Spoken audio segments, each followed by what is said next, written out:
Hello everyone, I am Mano Scaling, and I am here to help you today. I know you use this video to fall asleep, so before that, please like the video and subscribe to the channel, and also tell me where you are from and what time you are watching. Now get comfortable and relax. I'm Leah, 34. The moon above Ozark National Forest split in half. I didn't notice it at first.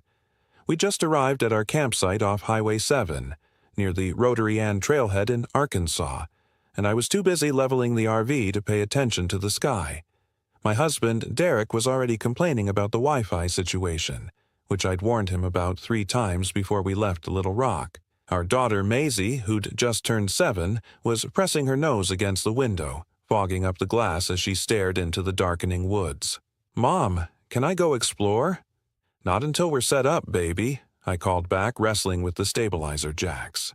The RV was a rental, a 32-foot Class A that Derek had insisted we needed for our big family adventure. It smelled like industrial cleaner in someone else's life, and the engine had made a concerning grinding noise for the last 20 miles. But Derek had been talking about this trip for months, ever since his promotion at the insurance firm. Quality family time, he'd said, reconnecting with nature, getting away from screens. I should have known better. Derek hadn't been camping since he was a kid, and even then it was at some resort campground with hot showers and a camp store. This was different. This was real wilderness. The Ozarks in late October, when the tourist season was winding down and the locals started whispering about things that came out when the leaves fell. The ranger at the check-in station had given us a strange look when Derek mentioned we'd be staying at Site 17, the one farthest from the main road. "You folks sure about that one?" he'd asked, his weathered face creasing with concern. "Tends to be pretty isolated out there. Cell service is non-existent, and we don't patrol that far back after dark." Derek had laughed it off, clapping the old man on the shoulder. "That's exactly what we're looking for, peace and quiet." The ranger had nodded slowly, but I'd caught the way his eyes lingered on Maisie, something almost sad in his expression. "Just make sure you keep that little one close after sunset. Woods can be confusing in the dark." Now, as I finished with the stabilizers and straightened up, my lower back protesting, I understood what he meant. The forest pressed in from all sides, a wall of pine and oak that seemed to absorb light rather than reflect it. The trees were old here, thick-trunked and gnarled, their branches interlocking overhead like arthritic fingers. The clearing where we'd parked was barely large enough for the RV and the picnic table, and already the shadows were lengthening, reaching toward us with something that felt almost deliberate. "Derek, can you get the hookups while I start dinner?" I asked, opening the RV door. The hinges squealed, the sound sharp and wrong in the heavy silence of the woods. That's when I noticed the quiet. No birdsong. No rustle of small animals in the underbrush. Just the whisper of wind through the pines and the distant murmur of a creek we'd passed on the way in. It was the kind of silence that made you aware of your own heartbeat, your own breathing, the blood rushing in your ears. "Mommy, look at the moon." Maisie's voice pulled me back. I turned to see her pointing through the windshield, her small hand pressed flat against the glass. I followed her gaze and felt something cold settle in my stomach. The moon was rising through the trees, fuller and brighter than I'd expected. But it wasn't the size that made me stare. It was the shape. The moon hung there, impossibly large, and directly through its center ran a dark line, perfectly straight, dividing it into 2 equal halves, like someone had taken a ruler and drawn through it with black ink. "That's weird," Derek said, coming up behind me. He squinted at it, then shrugged. "Probably just clouds or something." But there were no clouds. The sky was crystalline clear, already darkening to deep purple at the edges. And the line through the moon didn't waver or shift like a cloud would. It was solid, absolute, wrong. "I don't like it," Maisie whispered. "It's just a trick of the light, sweetie," I said, though my voice sounded unconvincing even to myself. "Come on, let's get dinner started." We went through the motions of setting up camp, but I couldn't shake the feeling that something was off. Derek struggled with the water hookup, cursing under his breath as he tried to thread the hose. Maisie sat at the picnic table, unusually quiet, her coloring book open but her crayons untouched, and I kept glancing at the moon, watching as it climbed higher, the impossible divide growing more pronounced as the sky darkened. By the time we sat down to eat, hot dogs and canned beans heated on the RV's propane stove, full night had fallen. The moon hung overhead like a severed eye, casting double shadows that seemed to fall in the wrong directions. Everything it touched looked subtly wrong, colors muted and textures flattened, as if we were looking at the world through old glass. "This place gives me the creeps," Derek admitted, poking at his hot dog. "I mean, it's nice and all, but it's really isolated." "You picked it," I reminded him, though I agreed. The darkness beyond our small island of light felt alive somehow, watching and waiting. Maisie hadn't touched her food. She sat with her hands in her lap, staring at the trees. "There's someone out there," she said quietly. Derek and I both turned to look. The forest was a solid wall of black, our lantern light barely penetrating the first layer of trees. "It's just shadows, baby," Derek said, but I heard the uncertainty in his voice. "No," Maisie insisted. She pointed toward a gap between two large oaks.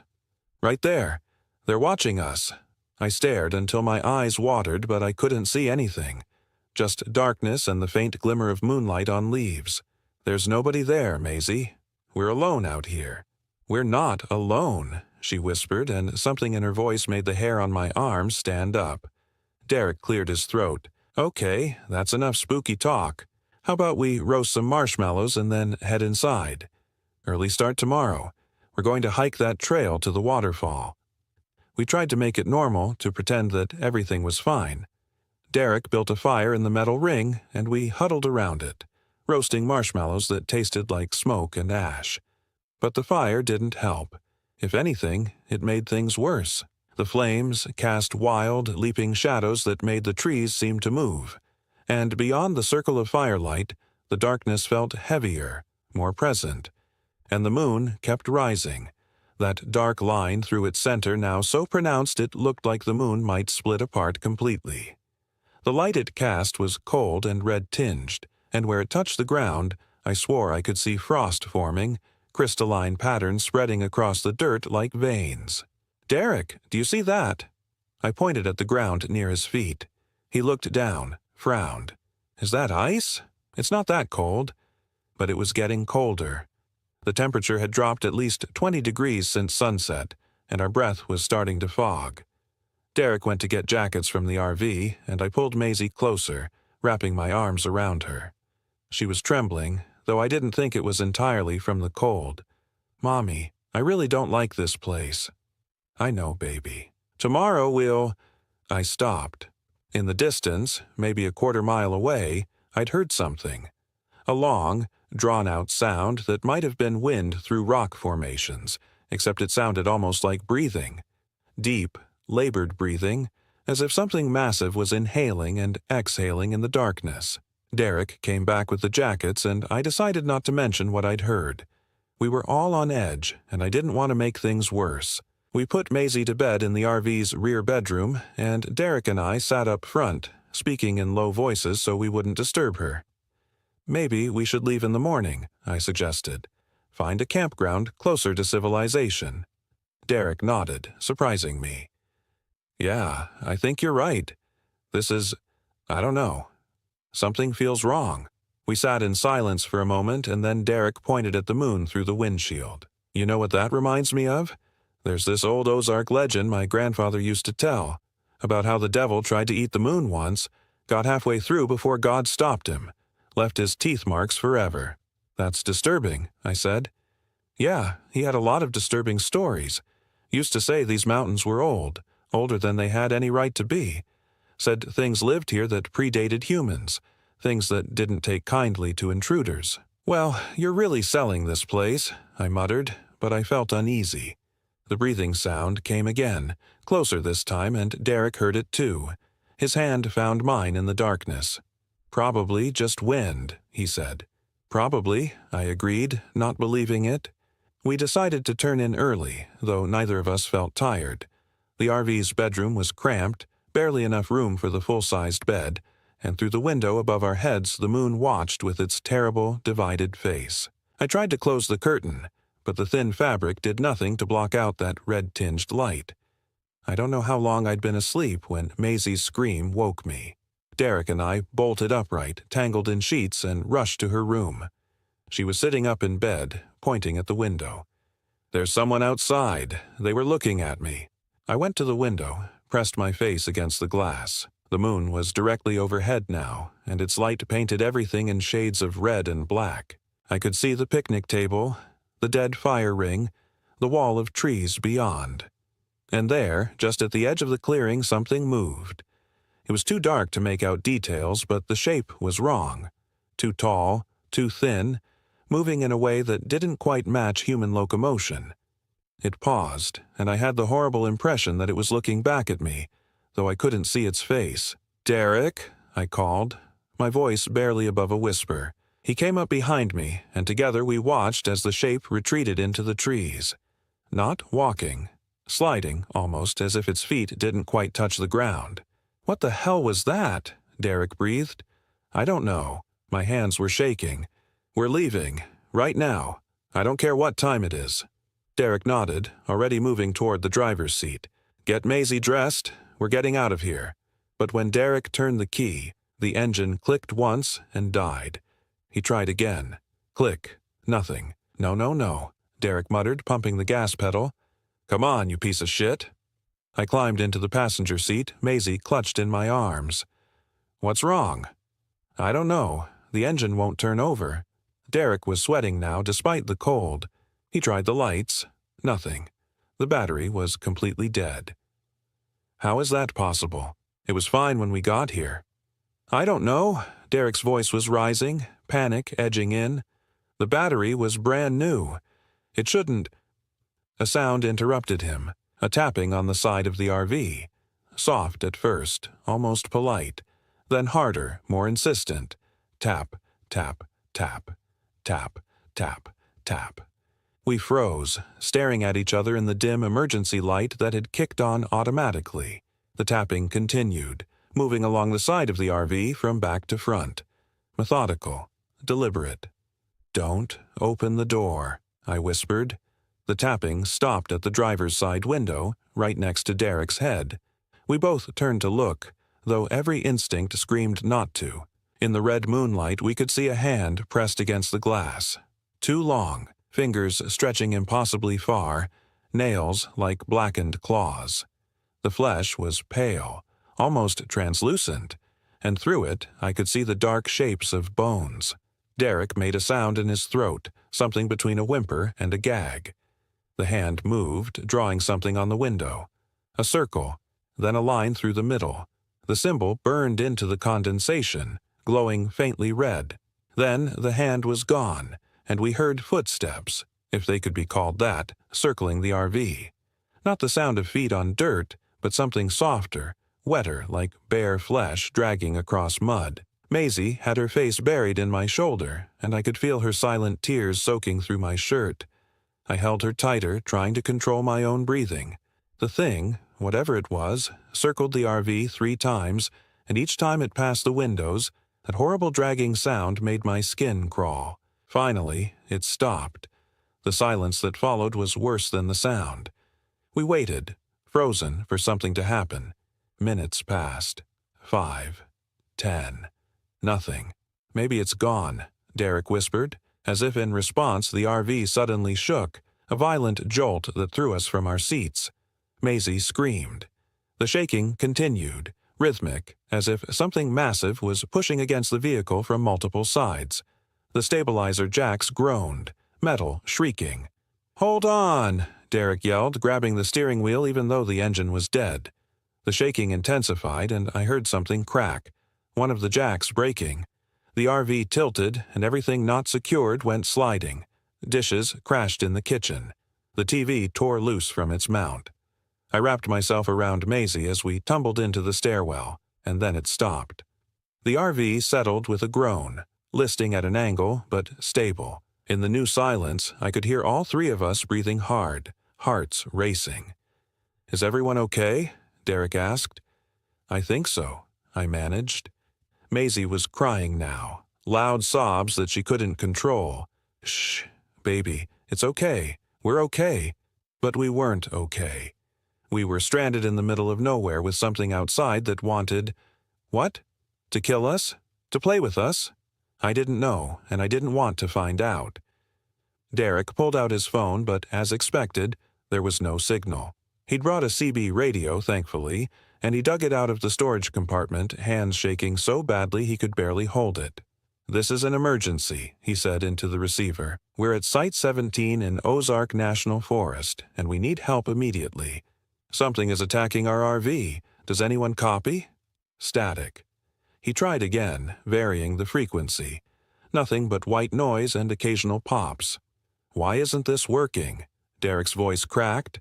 Someone should be monitoring emergency channels. I was staring out the window, watching the moon. As I looked, another thin line appeared across it, perpendicular to the first. Now the moon was divided into quarters, and the light coming through was even stranger, casting everything in overlapping shadows that moved independently of each other. "Derek," I said quietly, "look at the moon." He glanced up and went pale. "What the hell is happening?" "I don't know, but we can't stay here." I stood up carefully, testing the tilted floor. "We need to walk out. It's 3 miles back to the main road? In the dark? With that thing out there?" Derek gestured at the windows. "We don't have a choice. The RV's dead, the radio doesn't work, and sitting here isn't going to…" A face appeared in the window beside me. I screamed, stumbling backward. It was there for only a second before disappearing, but that second burned itself into my brain. Pale skin stretched too tight over wrong bones, eyes that were too large and completely black, a mouth that opened too wide, revealing teeth like broken glass. "Oh, God," Derek whispered. "Oh, God, oh, God, oh, God." Maisie had stopped crying. She was staring at nothing, her face blank with shock. I gathered her up again, and she came willingly but lifelessly like a doll. "We need to barricade ourselves," I said, forcing myself to think practically. "Push furniture against the doors. Cover the windows. We wait for daylight, and then we run." Derek nodded, moving mechanically. Together, we shoved the dinette table against the entry door, wedged the couch against the emergency exit. I pulled down all the window shades, hung blankets over them for good measure. It made the RV's interior even darker, but I preferred not seeing what was outside. We huddled together in the sleeping area, as far from the windows as possible. Derek had found a tire iron in the storage compartment and held it across his knees like a sword. I had a kitchen knife, though I had no idea if it would do any good against whatever was out there. The hours crawled by. Outside we heard sounds, dragging, scraping, breathing, sometimes tapping, sometimes scratching. Once, something heavy landed on the roof and we heard footsteps, or the approximation of footsteps, moving from end to end above our heads. But it didn't try to get in. Whatever it was, it seemed content to circle, to watch, to wait. Around what must have been 3 a.m, Maisie finally spoke. Her voice was small and distant. "They're not human." "I know, baby," I whispered. "They've been here a long time, since before there were trees. They're old and they're hungry and they want…" She stopped, her eyes focusing on something I couldn't see. "They want us to come outside." "How do you know that?" Derek asked, his voice tight. Maisie didn't answer. She was staring at the covered window, her expression blank. "They're showing me things. In my head. They're showing me how they used to be before the moon broke. They were beautiful once." "Maisie, stop it," I said, shaking her gently. "Don't listen to them." "But they're so sad, Mommy. They've been alone for so long." Tears started rolling down her cheeks. "They just want friends. They want us to stay. Forever." Derek stood up, the tire iron gripped so hard his knuckles were white. "Something's wrong with her. We need to get her out of here now." "The second the sun comes up," I promised. "The absolute second." But dawn seemed impossibly far away. The night stretched and warped, minutes becoming hours, and through it all, the things outside continued their patient vigil. I tried counting seconds to track time, but I kept losing count. my mind drifting into strange, half-waking dreams where the moon spoke in my mother's voice and the trees reached down to stroke my hair. Derek dozed off sometime around 4, his head dropping to his chest, though he kept his death grip on the tire iron. I couldn't sleep. Every time I closed my eyes, I saw that face in the window, those black eyes staring into me. And I heard breathing that didn't come from Derek or Maisie, a third respiration that seemed to emanate from the walls themselves. Maisie stayed awake too. We sat together in the darkness, her hand in mine, both of us listening to the things outside. At some point, she started humming. It took me a moment to recognize the tune, a lullaby I used to sing to her when she was a baby. But something about it was wrong. The notes were slightly off, the rhythm disturbed, as if she was learning it from memory, but the memory was corrupted. "Maisie, stop," I whispered. She did, but she turned to look at me with eyes that reflected the red moonlight even though all the shades were drawn. "They like that song," she said. "It reminds them of before." "Before what?" "Before the moon broke. Before they got hungry." She tilted her head, and the gesture was all wrong, too angular, too sharp. "They say the moon will keep breaking until there's nothing left, and when it's gone completely, they can finally come out fully. Right now, they can only be half here." "You're scaring me," I admitted. "They want me to tell you something, Mommy." Her voice was still her own, but there was something underneath it, something older and colder. "They want you to know that you can't leave. The forest won't let you. The path only goes deeper now." I wanted to shake her, to snap her out of whatever trance had taken hold, but I was afraid that if I looked too closely, I'd see something other than my daughter looking back. Derek jerked awake suddenly, gasping. "I dreamed—" He stopped, swallowing hard. "I dreamed we were already dead, that we'd been dead since we arrived and the whole night was just our last moment stretched out forever." "It was just a dream," I said, but my voice lacked conviction. "Was it?" He looked around the darkened RV. "How do we know this is real? How do we know we're not—" "Stop," I said firmly. "Don't think like that. We stay focused, stay rational." But rationality felt like a luxury we couldn't afford. The world inside the RV had taken on a dreamlike quality, edges blurring, time losing meaning. I checked my watch and found it had stopped at 11:47, the exact time we'd first noticed the split moon. Finally, after an eternity, I saw a gray light starting to seep around the edges of the window shades. Dawn. I had never been so grateful to see morning in my entire life. "Okay," I said, standing up and immediately regretting it as my cramped muscles screamed. "It's light. We're getting out of here." Derek nodded, moving to the door. Together we shifted the table away, our movements careful and quiet, as if we might wake something. When the door was clear, Derek paused with his hand on the handle. "On 3, he whispered. "We run for the main road. Don't stop, don't look back, don't—" The door exploded inward, torn from its hinges. Derek flew backward, slamming into the kitchen counter. And in the doorway, silhouetted against the gray dawn, stood something that might once have been human. It was tall, impossibly tall, its body stretched and distorted as if someone had grabbed it by the head and feet and pulled. Its skin was that same translucent white, and through it I could see organs that pulsed wrong, bones that bent at strange angles. Its face was the worst, features melted and reformed, eyes that were pits of absolute darkness, a mouth that unhinged like a snake's. It stepped into the RV, and the vehicle groaned under its weight. When it spoke, the sound came not from its mouth but from everywhere at once, a vibration in my bones. "Stay." I grabbed Maisie and ran for the emergency exit, not thinking, just moving on pure instinct. My hands found the latch, yanked it open, and we tumbled out into the gray morning. The clearing looked different in daylight. The trees were closer than they'd been the night before, their branches reaching over the RV like grasping hands. The ground was covered in frost, but not normal frost.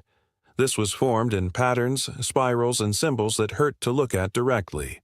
And there were more of them. At least a dozen of the tall, stretched things standing in a circle around the campsite. Waiting.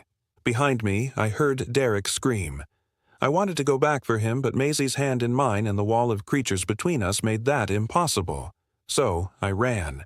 I ran into the forest, crashing through underbrush, Maisie keeping pace beside me.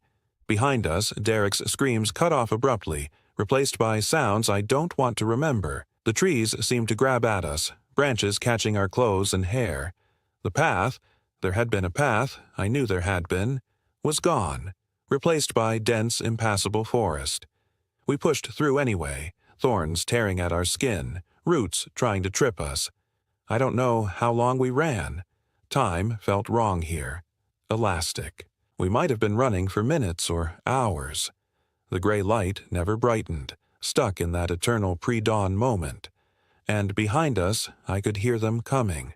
Not running. They didn't need to run. They moved through the forest like water flowing between trees, always just out of sight but always there. Maisie stumbled and I pulled her up, but she fought me. "Mommy, stop. Please stop." "We can't stop, baby. We have to. They're everywhere. There's nowhere to go." She was crying again, but her tears were wrong, too thick, almost black. "They showed me, Mommy. They showed me what happens to people who run. It's worse. So much worse." "I don't care," I gasped, dragging her forward. "We're not giving up. We're—" The forest ended abruptly and we tumbled out into a clearing. For a moment my heart soared. We'd made it. We'd found the road. But then I realized where we were. It was our campsite. The same clearing, the same tilted RV with its door hanging open. The same circle of frozen ground. We'd run in a complete circle. I fell to my knees, pulling Maisie against me. This couldn't be happening. We'd run in a straight line. I'd been watching the moss on the trees, using it to navigate north. We should have reached the road. "The path only goes deeper now," Maisie whispered, repeating what she'd said earlier. "They told me. The forest changes when the moon breaks. The paths all lead to the same place, wherever they want you to be." The creatures emerged from the trees, their circle tightening. In the gray light I could see them more clearly, and I wished I couldn't. They were like moths pinned to a board, human forms stretched and preserved in some terrible parody of life. Some wore the remnants of clothing, decades or centuries old. Others had been here so long they'd started to merge with the forest itself, bark growing from skin, roots emerging from feet. One of them stepped forward and I recognized the clothing, Derek's jacket, his jeans. But the thing wearing them was no longer my husband. It stood with that same wrong posture, head tilted at an impossible angle, and when it opened its mouth, Derek's voice came out but layered with that bone-deep vibration. "Stay with us. Be with us. It's better here. No pain, no fear, just the waiting and the watching and the—" "No," I said, standing up. I put Maisie behind me, even though I knew it was useless. "No, we're leaving. You can't keep us here." The Derek thing laughed, and the sound was like breaking glass. "Can't we? Look at the moon." I did, though I didn't want to. The moon was still visible in the gray sky, but now it was quartered again, and then again, dividing and subdividing like cells. 8 sections, 16, 32. Each division creating more of that red-tinged light, more shadows that fell in wrong directions. "When the moon is dust," the Derek thing said, "we'll be whole again. And so will you. No more running, no more fear, just peace in the changing." I felt it then, pulling at me, a terrible gravity, like hooks in my chest, drawing me toward them. Toward the circle, toward transformation into something that would stand in these woods forever, waiting and watching and hungering. Maisie's hand slipped from mine. I turned to see her walking toward them, her movements dreamlike, and I lunged, grabbed her, pulled her back. "No, Maisie, fight it." But she wasn't fighting. She was smiling, and the smile was too wide, too knowing. "It's okay, Mommy. They showed me. It doesn't hurt after the first part. And then we'll be together forever. You and me and Daddy. Forever and ever." "That's not your father," I said, shaking her. "Maisie, listen to me. That's not—" But she wasn't listening. She pulled free and walked into the circle, and the creatures closed around her like water. I screamed, running after her, but hands, too many hands, too long, too cold, grabbed me, held me back. I watched as they lifted my daughter, passed her between them like a cherished toy. And as they touched her, she changed. Her skin paling, her limbs elongating, her eyes darkening from brown to black. She looked back at me once, and her expression was ecstatic, transcendent. "Come with us, Mommy," she called, and her voice had that terrible vibration underneath it now. "It's so beautiful here. You can finally rest." I don't remember making the decision. One moment I was watching my daughter transform into something I didn't recognize, and the next I was running again. Not toward the path, there was no path, but just away, into the densest part of the forest where even the gray light couldn't penetrate. Branches whipped my face. Thorns tore my clothes. I fell and got up and fell again. And all the while I could hear them behind me, calling in that layered voice that used my daughter's words and my husband's tone and something ancient and hungry underneath it all. I don't know how I found the road.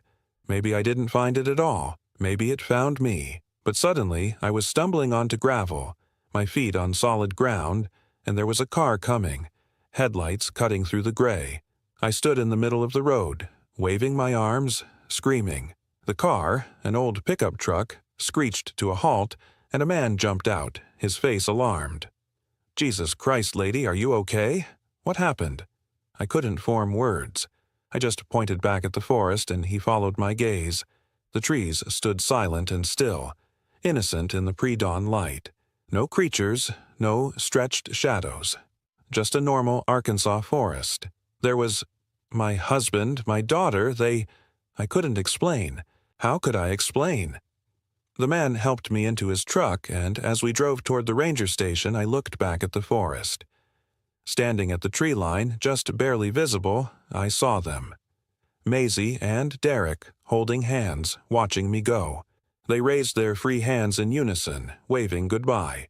And behind them, dissolving into the gray light, dozens more. Hundreds, maybe.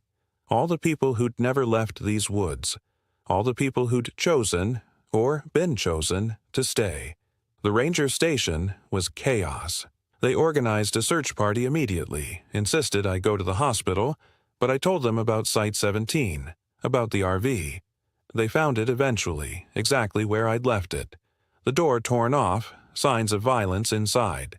But no bodies, no blood, just frost in strange patterns and symbols carved into every surface. They searched for 3 days, brought in dogs, helicopters, volunteers, but Derek and Maisie were gone, like they'd never existed at all. The investigators questioned me, their skepticism growing more pronounced with each retelling. Eventually, they started asking if I'd hurt them myself, if I was having a breakdown. I stopped talking after that. Let them think what they wanted. They released me after a week, when the search was officially called off. I went back to Little Rock to our empty house and tried to figure out how to explain to our families what had happened. But there were no words. The truth sounded like madness, and lies felt obscene. It's been 3 months now. Winter has settled over Arkansas, and every night I look at the moon. It hasn't split again, not visibly anyway.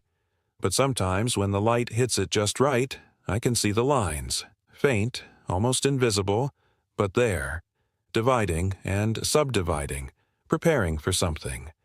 And sometimes, late at night when the house is quiet, I hear them calling. Maisie's voice through the walls, Derek's whisper in the basement, telling me how beautiful it is, how peaceful, how I can finally rest if I just come back. I know I'll go eventually. The pull is getting stronger, that terrible gravity in my chest. Every day I find myself thinking about the Ozarks, about Site 17, about the gray light and the patient circle of watchers. Every night the dreams are more vivid, more real. And yesterday I noticed something. When I looked in the mirror, my reflection smiled a beat too late. My eyes, just for a second, were darker than they should be. They showed me what happens to people who run, Maisie had said. It's worse, so much worse. She was right. Running didn't save me. It just delayed the inevitable. Because once the forest has you, once those creatures show you what waits in the changing, A part of you stays with them forever, and eventually that part calls the rest of you home. I'm writing this as a warning, though I don't know who will read it. Don't go to Site 17 in Ozark National Forest. Don't stay anywhere too remote when the moon rises full in October, and if you see the moon split, if you see that impossible line dividing light from light, run. Run, and don't stop running, and pray that the path leads somewhere other than back. But mostly, I'm writing this because I need to record what happened. I need someone to know that Derek and Maisie were real, that they existed, that what happened to them wasn't normal, that the thing I saw in my daughter's place at the end wasn't my daughter, no matter how much it smiled with her mouth. The moon is rising now.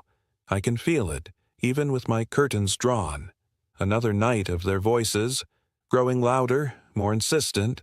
Another night of watching my reflection to make sure it still moves when I do. I give it a week, maybe 2. Then I'll wake up one morning with dirt under my nails and frost on my skin, and I'll know it's time to go home. Back to the forest, back to the circle, back to where they're waiting with patient, hungry love. And maybe that's okay. Maybe Maisie was right. Maybe it really is beautiful, in its own terrible way. Maybe transformation is just another word for peace. But I doubt it. I think what's waiting in those woods is something older and colder than love. Something that wears human shapes the way we wear clothes. I think the moon is breaking, because something on the other side is pushing through, and when it finally shatters completely, what comes out will make those stretched, pale watchers look like mercy. But I'll find out soon enough. We all will, eventually. The moon keeps dividing, night after night, and the red light keeps spreading, and one day it'll split into so many pieces that darkness pours through the cracks. And then there won't be anywhere left to run. The whole world will be Site 17, and the forest will be everywhere, and we'll all have a choice between staying and changing or running forever through trees that only lead home. I know what I'll choose. I already chose it. That moment I looked back and saw my daughter waving.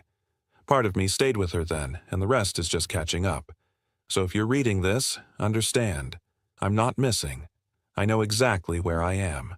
I'm in the space between the moon's divisions, in the gray light before dawn, in the clearing that only exists when you're looking for a way out. I'm home. And soon, so will you be. Story 2.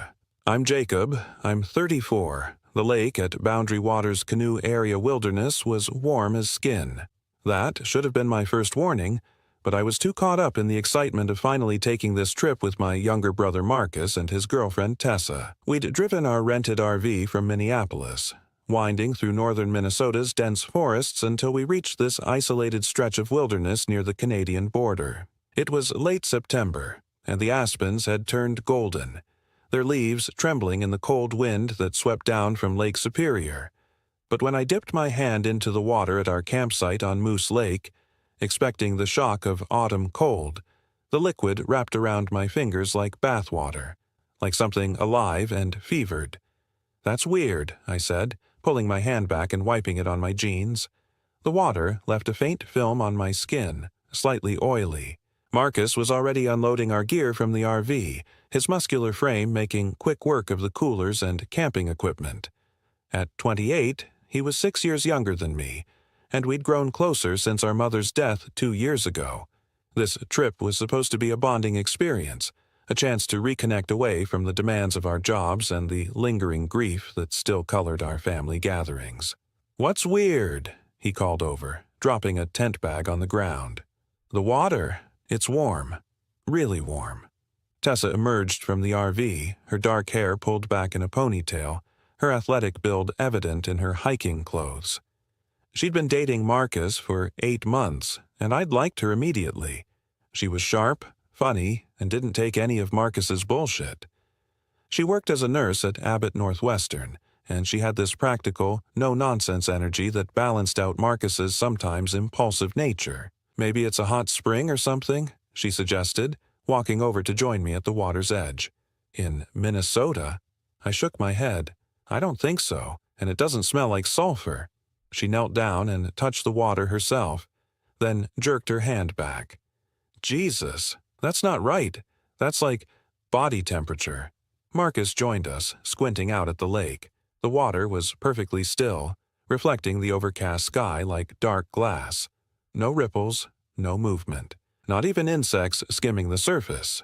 "Could be runoff from somewhere," he said, but his voice lacked conviction. "Maybe there's a mill or something upstream."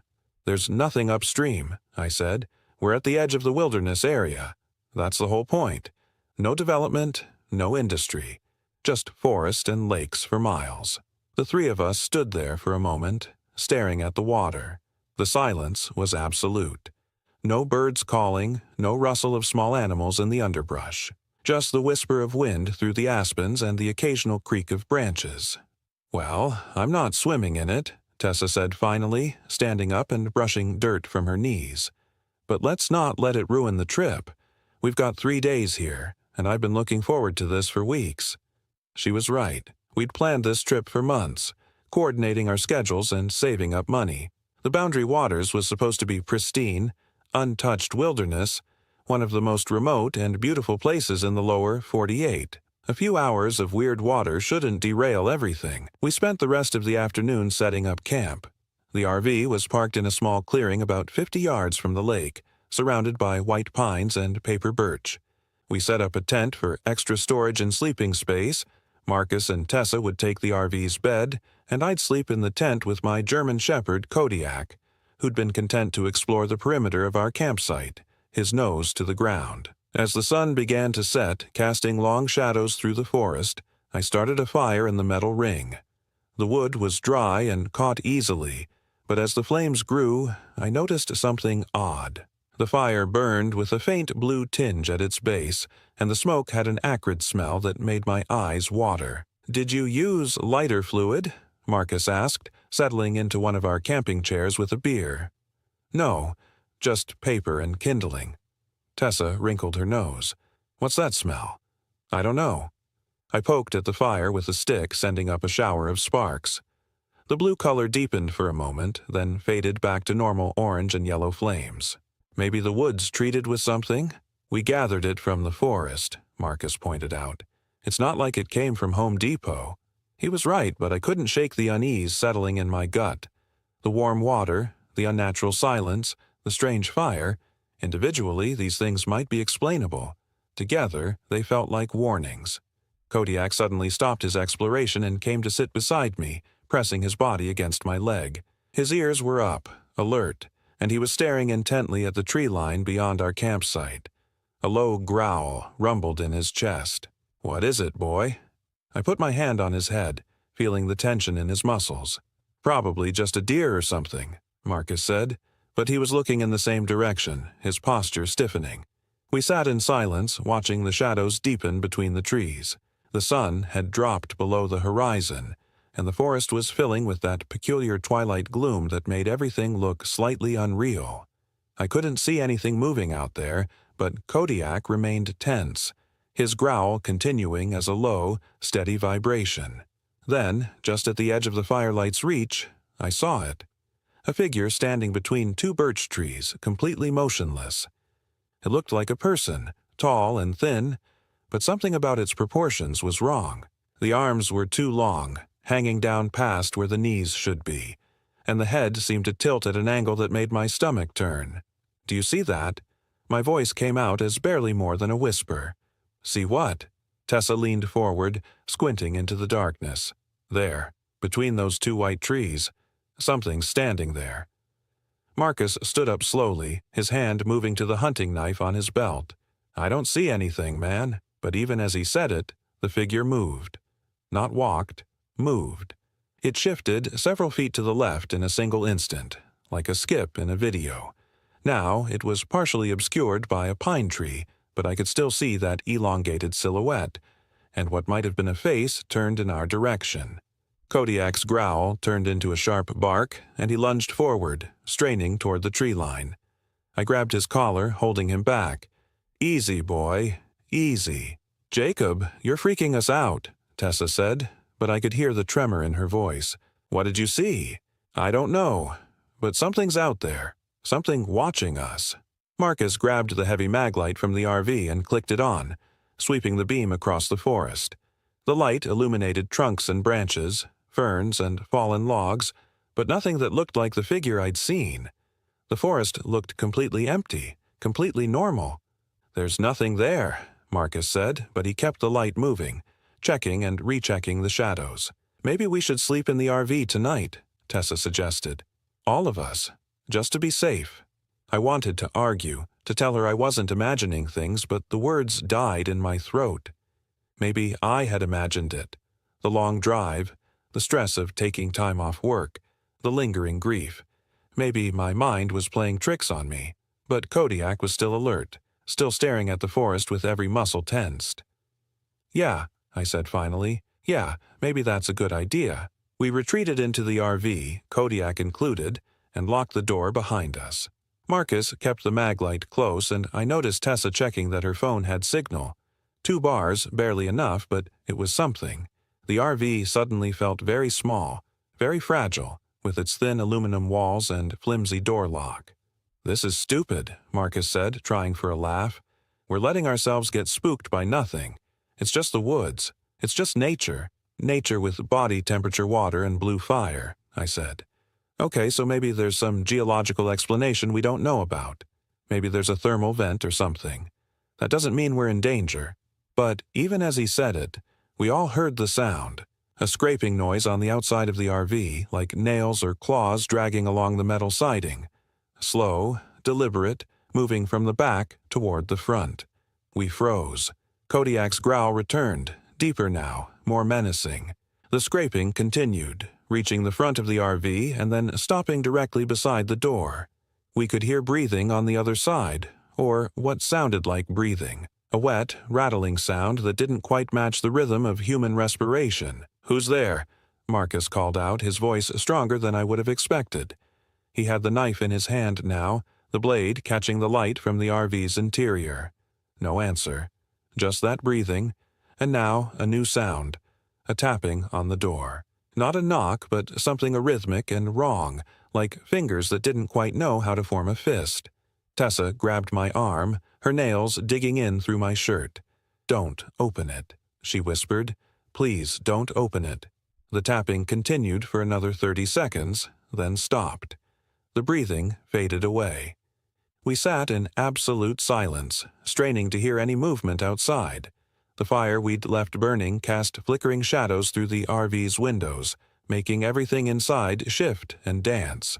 "It's gone," Marcus said after several minutes had passed. "Whatever it was. If there was anything," I added, but I didn't believe it. We'd all heard it, all felt it.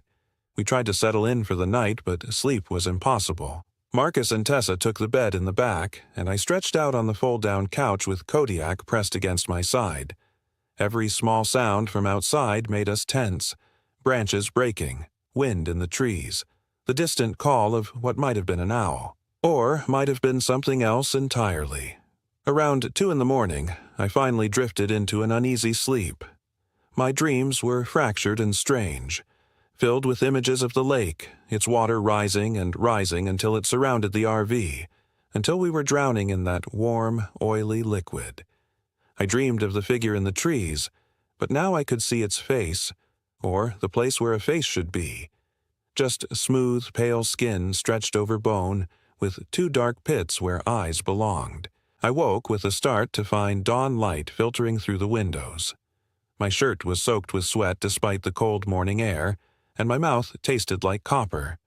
Kodiak was awake too, sitting up and watching the door with unwavering attention. Marcus emerged from the back, looking as haggard as I felt. "Did you sleep?" "Barely. You?" "No." He ran a hand through his disheveled hair. "Tessa's still out, though. I don't know how she does it." We opened the door carefully, half expecting something to be waiting outside, but the campsite looked normal in the morning light. The fire had burned down to ash, and our gear was exactly where we'd left it. The only unusual thing was a set of tracks in the soft dirt near the RV, impressions that looked almost human but with too many toes, 7 or 8 on each foot, splayed out like fingers. What the hell made those? Marcus knelt down to examine them more closely. "I don't want to know."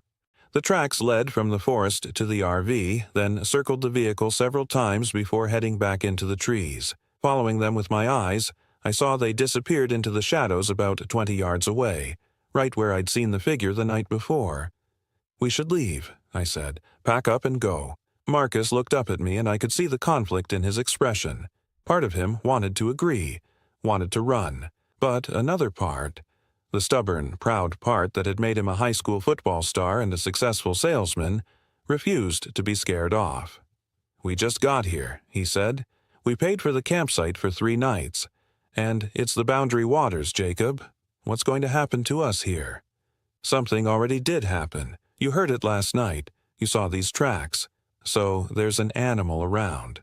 A bear, maybe, or a moose. They can make weird sounds. Those aren't bear tracks, and I don't know what they are, but I'm not letting some weird footprints ruin our trip. We'll be more careful. Keep the fire going all night. Stay together. It'll be fine." I wanted to argue more, but Tessa emerged from the RV at that moment, stretching and yawning. "Morning," she said cheerfully. "God, I slept like the dead. What are you two doing?"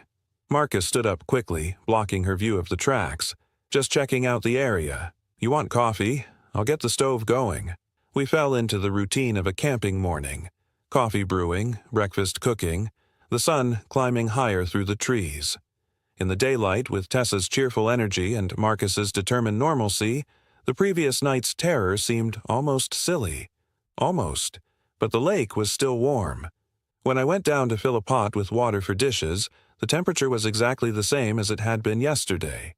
98 degrees, I guessed. Exactly body temperature. And when I looked out across the water, I saw something that made my breath catch. There were shapes in the lake, human shapes, or what looked like them, suspended just beneath the surface. I counted 5. No. 7. No. More than that. They were everywhere, scattered across the visible portion of the lake, all floating at the same depth, maybe 3 or 4 feet down. Their arms and legs were spread wide, their faces turned upward, and they were completely motionless. "Marcus," I called, trying to keep my voice steady. "Marcus, come look at this." He jogged down to join me, Tessa following behind. When they saw what I was pointing at, they both went still. "Are those people?" Tessa's voice was barely audible. "They can't be," Marcus said. "They're not moving at all. They'd have to be dead," I finished. "They'd have to be dead." We stood there for a long moment trying to process what we were seeing. The shapes didn't move, didn't float, didn't decay. They just hung there in the warm water, suspended like specimens in formaldehyde. "We need to call someone," Tessa said, pulling out her phone. "The rangers, the police, someone." But when she checked her phone, the signal that had been there last night was gone. No bars at all. Marcus checked his phone. Then I checked mine. Nothing. We were completely cut off. "The ranger station," I said. "It's about 10 miles back the way we came. One of us could drive there. Report this." "We should all go," Tessa said. "Right now. This isn't safe." Marcus was still staring at the lake, his face pale. "Those bodies. They're not decomposing. They should be floating, bloated. They should look, I don't know, worse, but they just look like they're sleeping." He was right. Even from shore, I could see that the bodies looked fresh, preserved. Their skin was pale but intact, their hair floating in halos around their heads. And now that I looked more carefully, I realized something else. They were all positioned identically, arms out at their sides, legs slightly spread, faces up, like they'd been arranged that way. Placed. "We're leaving," I said firmly. "Get in the RV. Now." This time, Marcus didn't argue. We moved quickly, throwing our gear into the RV without bothering to organize it properly. Tessa climbed into the passenger seat while Marcus got behind the wheel. I loaded Kodiak into the back and was reaching for the door when I heard it. Singing. High and sweet, like a child's voice coming from the direction of the lake. "Row, row, row your boat gently down the stream." I turned slowly. Standing at the water's edge was a little girl, maybe 7 or 8 years old. She wore a white dress that was too clean, too bright. Her blonde hair hung in perfect ringlets. She was singing and staring directly at me with eyes that were entirely black. No whites, no irises, just solid black from lid to lid. Merrily, merrily, merrily, merrily, life is but a dream. "Jacob, get in," Marcus was shouting from the driver's seat, the engine already running. The girl smiled, revealing too many teeth. Rows and rows of them, sharp and small like a shark's. She lifted one arm and pointed at me, her finger extending longer and longer, the bone popping and cracking as it grew. I threw myself into the RV and slammed the door. "Go! Go!" Marcus hit the gas and we lurched forward, the RV bouncing wildly over the rough ground. Through the back window I could see the girl still standing there, still pointing, her mouth open in that terrible smile. And behind her, shapes were rising from the lake. Those suspended bodies pulling themselves upright, water streaming from their hair and clothes as they began to walk toward shore. The RV hit the main trail and Marcus pushed it faster, the vehicle shaking and groaning. Trees whipped past on either side, branches scraping the roof. Tessa was gripping the door handle so hard her knuckles were white, and Kodiak was barking frantically, sensing our terror. "What the fuck was that?" Marcus's voice cracked. "What the fuck was that?" "Just drive," Tessa said. "Just get us out of here." But as we rounded a bend, Marcus slammed on the brakes. The trail ahead was blocked, not by a fallen tree or a natural obstacle, but by people. Dozens of them, standing shoulder to shoulder across the path, completely motionless. They were all wearing old-fashioned clothes, dresses and suits from decades ago, maybe longer, and they were all watching us with those same black eyes. "Back up," I said. "Back up, back up." Marcus threw the RV into reverse, but when we turned around, there were more of them behind us now. They hadn't been there 30 seconds ago, but now they filled the trail, blocking our escape. We were surrounded. The figures began to walk toward us, moving in perfect unison. Their faces were expressionless, their movements jerky and wrong, like marionettes being pulled by invisible strings. As they got closer, I could see that their skin had the same pale, preserved quality as the bodies in the lake. These weren't living people. They couldn't be. "What do we do?" Tessa's voice was high with panic. "Marcus, what do we do?" "The forest," I said. "We can't stay on the trail. Go through the trees." Marcus didn't hesitate. He yanked the wheel hard to the right and gunned the engine, sending the RV crashing through the underbrush. Branches shattered against the windshield and the whole vehicle tilted dangerously as we hit uneven ground. Something scraped along the bottom with a sound like tearing metal, but Marcus kept going, weaving between larger trees, the RV's suspension screaming. Behind us I could see the figures giving chase, but they moved in that same strange, stuttering way. Here, then 3 feet to the left, then 6 feet forward, skipping through space instead of actually running. And they were gaining on us. One of them appeared directly in front of the RV, and Marcus couldn't swerve in time. We hit it with a sickening thud, and the thing exploded like a water balloon, drenching the windshield with that warm, oily liquid from the lake. Marcus hit the wipers, smearing it across the glass, and for a moment we couldn't see anything. When the windshield cleared, we were in a different part of the forest. The trees here were older, more twisted, their branches forming a canopy so thick that almost no light reached the ground. The RV's headlights cut through the gloom, illuminating a forest floor that was wrong. The ground was moving, writhing, covered in something that looked like exposed muscle tissue, pulsing with arterial rhythm. "This isn't real," Tessa was saying over and over. "This isn't real. This can't be real." But it was real. The RV's tires were leaving tracks in that living ground, tracks that filled with clear fluid that might have been lymph or plasma. The trees around us were breathing, their trunks expanding and contracting. And ahead, I could see an opening in the canopy where something massive was waiting. It looked like a person, but only in the way that a child's drawing looks like a person. It had the right number of limbs, the right general shape, but everything was slightly wrong. Too tall, too thin, joints bending in directions they shouldn't. Its face was a flat plane with features that seemed to shift and rearrange as I looked at them. And it was huge, maybe 20 feet tall, standing in a clearing that shouldn't exist. The thing opened its mouth, a vertical slit that ran from where its chin should be to what might have been a forehead, and sound poured out. Not words, not music, but something that made my ears ring and my vision blur. The RV's engine began to sputter and die, all the electronics flickering. "No, no, no, come on!" Marcus was pumping the gas, turning the key, but the RV was shutting down. We rolled to a stop maybe 50 yards from the creature, and suddenly we were sitting in silence broken only by that terrible sound. Then it stopped. The creature closed its mouth and tilted its head, regarding us with what might have been curiosity. Behind us, I could hear the rustling of the other figures approaching through the trees. We were trapped. "The tent," I said suddenly. "There's a machete in the gear, and flares. If we can get to them—" "That thing is 20 feet tall," Marcus said flatly. "What's a machete going to do?" "I don't know, but we can't just sit here." Tessa was crying silently, tears streaming down her face. "My mom," she whispered. "I didn't tell my mom I loved her before we left. I was mad at her about something stupid, and I didn't." "You're going to tell her," I said, gripping her shoulder. "We're getting out of this." But even as I said it, I didn't believe it. The creature was moving toward us now, each step making the ground shudder. Those other figures were closing in from behind. And the lake, I was certain now that the lake was the center of this, whatever this was.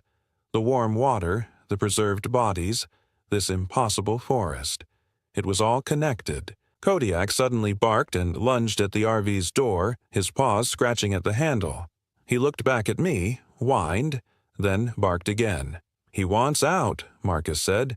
"He's smarter than us. Maybe we should follow his lead." "Out where? To that thing?" But Kodiak barked again, more insistent, and I realized he wasn't looking at the creature. He was looking to the right, into the shadows between the trees. And there, barely visible, I saw what might have been a path, not a human-made trail, but a natural opening in the underbrush, winding away from the clearing. "There," I pointed. "You see it?" Marcus squinted.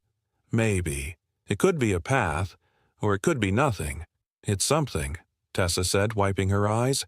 "It has to be something, because I am not staying here." We made our decision in an instant.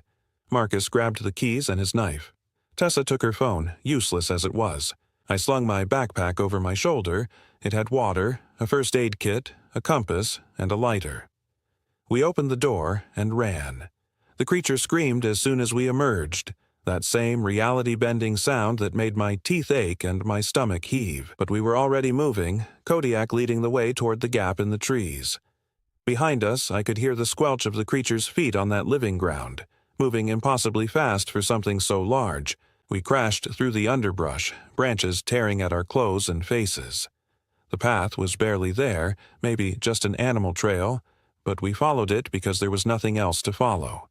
Kodiak ran ahead, his natural instincts guiding him better than our human panic. The forest changed as we ran. The breathing trees gave way to normal pines and birch, and the ground beneath our feet became solid again. We burst out of the shadows into an area of the woods that looked almost ordinary, and there, sitting in a small clearing, was a cabin.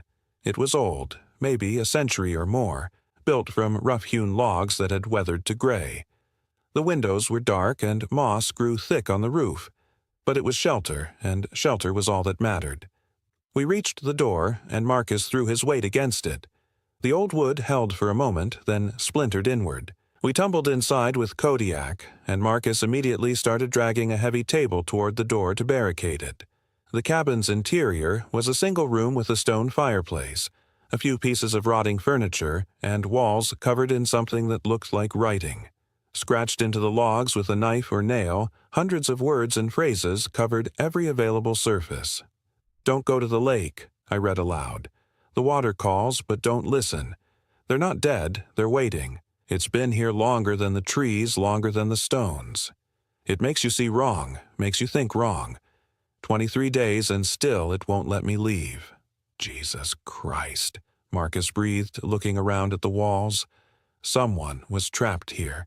Someone documented all of this. Tessa had found a journal on the floor, its pages yellowed and warped. She opened it carefully and began to read. This is dated 1987, a man named Carl Hendricks. He was a surveyor working for the state. He came to map this area and… Oh God. What? I moved to look over her shoulder. He says the lake is alive. Not has something alive in it. Is alive. He says it's some kind of organism that's been here for thousands of years, maybe longer. It mimics human form to attract prey. Keeps the bodies preserved in its water to use as puppets. He says it spreads through the groundwater, that the whole area is infected. That's insane, Marcus said, but his voice lacked conviction. Is it? I gestured to the door, where we could hear heavy footsteps approaching. After what we just saw, the footsteps stopped outside the cabin. We held our breath, weapons ready. Marcus with his knife, me with a rusted axe I'd found in the corner. Kodiak growled low, his hackles raised. Then something spoke. Not the creature from the clearing, but a voice I recognized. It was my mother's voice, speaking words she'd said to me at her deathbed. Jacob, honey, don't be afraid. Death is just another room you walk into. Come on out, come see me. My legs nearly buckled. Marcus grabbed my arm, his face pale. That's not her. That's not Mom. I know. But hearing her voice, twisted and used by whatever was out there, broke something inside me. Tears blurred my vision. The voice changed, became Marcus's. Tessa, baby, I'm hurt. Please help me. Please come out here. Tessa pressed her hands over her ears, shaking her head. No, that's not him. He's right here. The real Marcus was beside her, his jaw clenched. Ignore it. Whatever it is, it's just trying to trick us. But the voices continued, cycling through every person we'd ever loved, every fear we'd ever had. They spoke in perfect mimicry, saying things only the real people would know. My father, dead 10 years, telling me he was proud of me. Tessa's best friend from college, reminding her of a secret they'd sworn never to tell. On and on, a parade of ghosts and memories weaponized against us. The journal had more. I forced myself to keep reading while the voices clawed at our sanity. Carl Hendricks had spent 3 weeks in this cabin, trapped by the same entities we were fleeing. He'd survived by staying inside during the day and only venturing out at night when the things seemed less active. He'd tried to leave a dozen times, but the forest always changed, paths leading him back to the cabin or to the lake.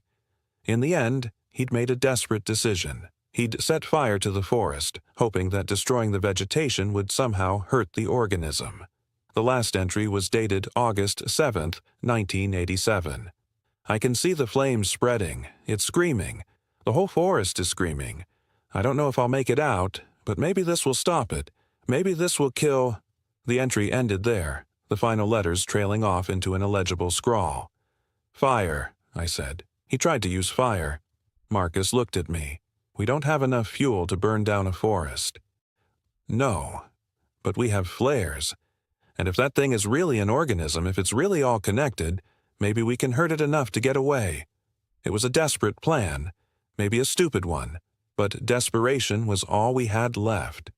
I dug through my backpack and found 3 road flares, their red, waxy bodies feeling absurdly mundane after everything we'd witnessed. When we run, we go straight, I said. Don't follow any paths.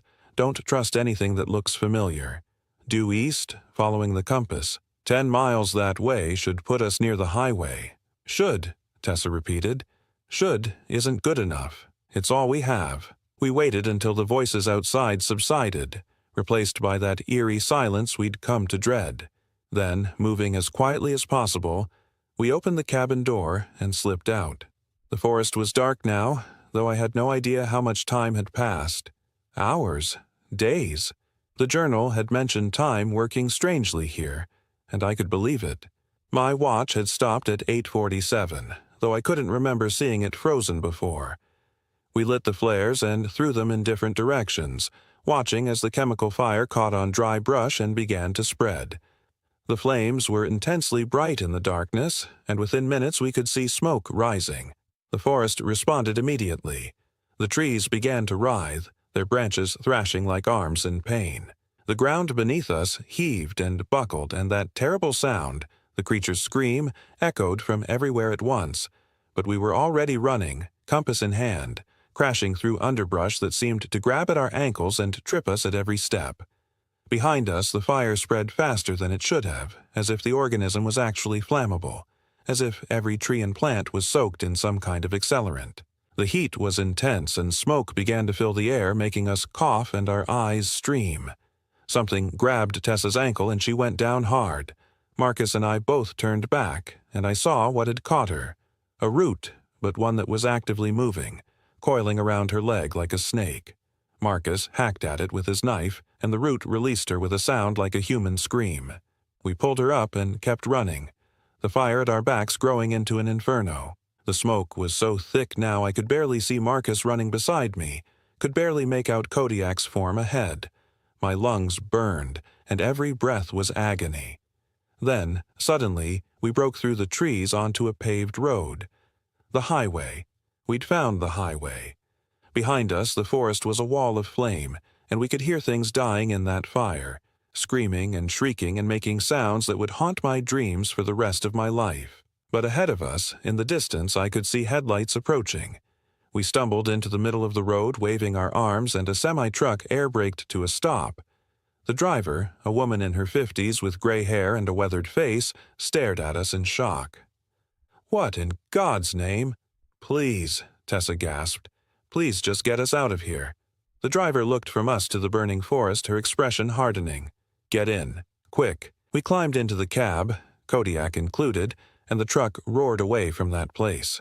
I looked back through the window and saw the fire spreading, consuming acre after acre. And for just a moment, I thought I saw something massive moving through the flames, something 20 feet tall with too many joints, burning but not dying, screaming its rage at the sky. The driver didn't ask questions, just drove. She took us to the nearest town, a place called Ely, where we stumbled into the police station and tried to explain what had happened. The cops didn't believe us, of course. They checked on the fire. It was real enough, eventually consuming nearly 500 acres before the Forest Service got it under control. But when they went looking for the cabin Carl Hendricks had described, they found nothing. No structure, no journal, no evidence anyone had ever been there. The RV was never found. Neither were the bodies in the lake. When officials investigated Moose Lake after the fire, they found it completely normal. Cold water, healthy fish population, no anomalies, no bodies suspended beneath the surface, no organisms. Nothing. They ruled it all a result of stress and dehydration, possible carbon monoxide poisoning from our stove, mass hallucination. We were given medical examinations, psychological evaluations, and ultimately told we were lucky to have survived the forest fire we'd accidentally started. But I know what I saw. Marcus knows.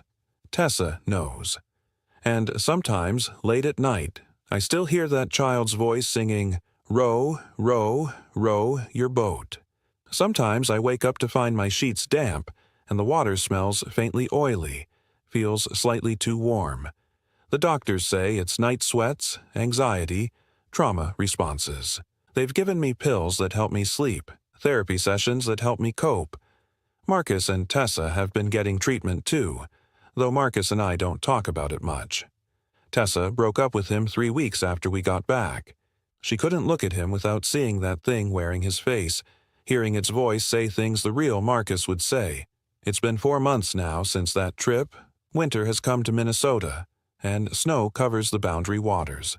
The lake will be frozen over, the forest dormant. But I know it's still there, still waiting. The fire hurt it, maybe even set it back, but it didn't kill it. Nothing we could do would kill something that old, that patient. Sometimes I think about Carl Hendricks, about what happened to him after he set that fire in 1987. His body was never found either. Maybe he got away, like we did. Maybe he's out there somewhere, trying to forget, taking pills to sleep, seeing therapists who don't believe him. Or maybe he's still there, suspended in that warm water, preserved and waiting, his body a puppet for something that wears human skin like a costume. I don't camp anymore. I don't go near lakes.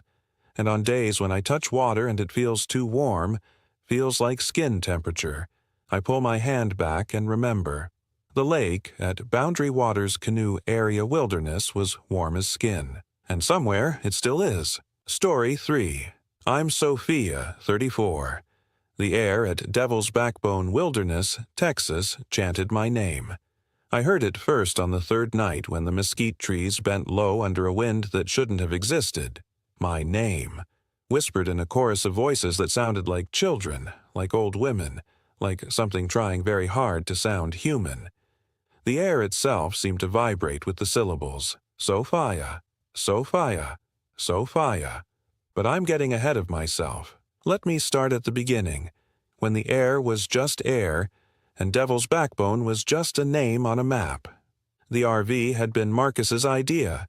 My husband of 6 years, always the optimist, always the one pushing for adventure when I wanted to stay home with a book and a glass of wine. We need this, he'd said, standing in our kitchen in Austin with a brochure for Devil's Backbone Wilderness spread across the counter. Just you, me, and 2 weeks of nothing but stars and silence. I'd wanted to say no. Work had been crushing me. Graphic design deadlines, clients who changed their minds every 5 minutes, the endless grind of freelance life. But Marcus had that look in his eyes, that puppy dog hopefulness that I could never resist. And truthfully, the idea of disconnecting from everything did hold some appeal. Fine, I'd said, but if there's no cell service, you're dealing with any emergencies. He'd laughed and kissed my forehead. There won't be any emergencies. It's just camping, Soph. That was 3 weeks ago. Now, as I sit here in what's left of our RV, with the dawn light finally breaking through the twisted trees outside, I can still hear my name in the wind. Sophia, Sophia. Like a question, like an accusation, like a claim. We arrived at Devil's Backbone on a Tuesday afternoon in mid-October. The drive from Austin had taken just under 2 hours, winding through the hill country until we reached the trailhead and the designated RV camping area. It wasn't a national park, more of a state wilderness area, rugged and less developed than the tourist spots. That had been part of the appeal for Marcus. No crowds, he'd said, just us and nature. The campground was empty when we pulled in. Not unusual for a Tuesday in October, the ranger had told us when we checked in at the small station near the entrance. A weathered man in his 60s named Dale, with skin like old leather and eyes that seemed to look through you rather than at you. You folks planning to stay the full 2 weeks? He'd asked, glancing at our reservation. That's the plan, Marcus had said, grinning. Dale had nodded slowly, his expression unreadable.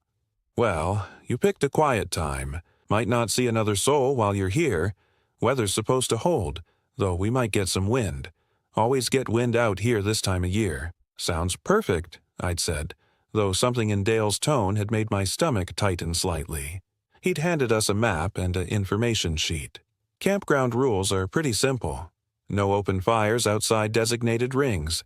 Keep your food locked up. We got coyotes, sometimes mountain lions. Stay on marked trails if you're hiking, and he'd paused, his finger tapping the counter. If you hear anything strange at night, anything that don't sound right, stay in your RV. Don't go investigating. Marcus had laughed. Like what? Ghost stories? Dale hadn't laughed back. Just stay inside if things sound off. That's all. We'd driven to our spot, site number 7, at the far end of the campground loop, backed up against a dense wall of juniper and live oak. The isolation was immediate and absolute. The nearest campsite was at least 200 yards away, and beyond our little clearing, the wilderness pressed in on all sides. It's perfect, Marcus had said, already climbing out of the RV to start setting up. I'd looked at the trees, at the way they seemed to lean inward, and felt that tightness in my stomach again. But I'd pushed it down. It was just camping, just nature, just 2 weeks away from deadlines and traffic and the constant buzz of city life. Just camping. The first 2 days were exactly what Marcus had promised.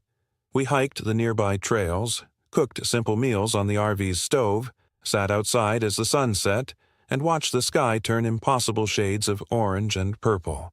The stars at night were brilliant, undimmed by city lights, and the silence was so complete it almost hurt my ears. Almost. Because even then, I noticed things. Small things. The way the wind seemed to blow from different directions simultaneously, making the trees sway in conflicting patterns. The way birds would go silent all at once, as if someone had flipped a switch. The way Marcus's coffee tasted wrong both mornings, like the water itself had changed flavor overnight. "It's just well water," Marcus had said when I mentioned it. "Different minerals than what we're used to." But it wasn't that. The taste was almost organic, like the water had been filtered through something living, something that had left a trace of itself behind. On the third day, Marcus wanted to hike to the overlook. According to the map, it was a 5-mile trail that ended at a limestone cliff with views across the entire wilderness area. We packed water, snacks, and set out mid-morning. The trail was well marked at first, following a dry creek bed before climbing up through juniper brakes and patches of prickly pear. The October sun was warm, but not oppressive, and despite my lingering unease, I found myself relaxing into the rhythm of walking, the simple pleasure of physical exertion. We were about 3 miles in when we saw the deer. It was standing directly in the middle of the trail, maybe 30 yards ahead. A doe, medium-sized, with a coat that looked almost reddish in the dappled sunlight. Nothing unusual about that. We'd seen plenty of deer in the area already. But this one wasn't moving. It was just standing there, facing us, completely still. "Look at that," Marcus whispered, reaching for his phone to take a picture. I stared at the deer, at the way it stood, at the way it wasn't looking away, wasn't showing any sign of fear or flight instinct. Its eyes were fixed on us, dark and unblinking. "Something's wrong with it," I said. "What do you mean?" It's not acting normal." Marcus lowered his phone slightly. "It's just a deer, Soph." But it wasn't just a deer. I could feel it in my bones, in some primal part of my brain that still remembered when humans were prey. This deer was wrong. We stood there for maybe 3 minutes, the deer and us, locked in some kind of silent standoff. Then Marcus took a step forward, and the deer's head tilted. Not the way an animal's head tilts. This was mechanical, wrong, like a puppet on strings. Its neck bent at an angle that made my stomach lurch. "Marcus, don't." But he took another step, and the deer's mouth opened. Wide. Wider than should have been possible, the jaw unhinging like a snake's. And from that impossible mouth came a sound that made every hair on my body stand on end. My name. Sophia. Not in the deer's voice. Deer don't have voices. In a human voice. A woman's voice, breathy and intimate, like someone whispering in your ear in the dark. Marcus stumbled backward, his face pale. "What the fuck?" The deer's mouth closed, its head straightened, and then it simply walked off the trail and into the brush, moving with perfect natural deer movements as if nothing had happened. We stood there, both of us breathing hard, both of us trying to process what we'd just seen. "Did that—" Marcus's voice was shaky. "Did that thing just say your name?" "Yes." That's not possible." I know. We stood there for another minute, maybe 2. Then Marcus said, "We should go back." I didn't argue. The hike back seemed to take forever. Every sound made us jump. Every rustle in the brush, every bird call, every crack of a twig. The forest that had seemed merely isolated before now felt malevolent. Watching. Waiting. When we finally emerged back at the campground, the sun was starting to sink toward the horizon. The RV looked almost absurdly normal sitting there, our camping chairs still arranged around the fire ring, a dish towel hanging from the door handle. "We're leaving," I said as soon as we got inside. "Tomorrow morning. First thing." Marcus nodded, his face still pale. "Yeah, okay, yeah." But even as he said it, I saw doubt creep into his eyes. But maybe, it was probably just some kind of animal mimicry thing. Parrots can talk, right? Maybe there's some kind of bird that wasn't a bird, Marcus. I know, but you saw what I saw.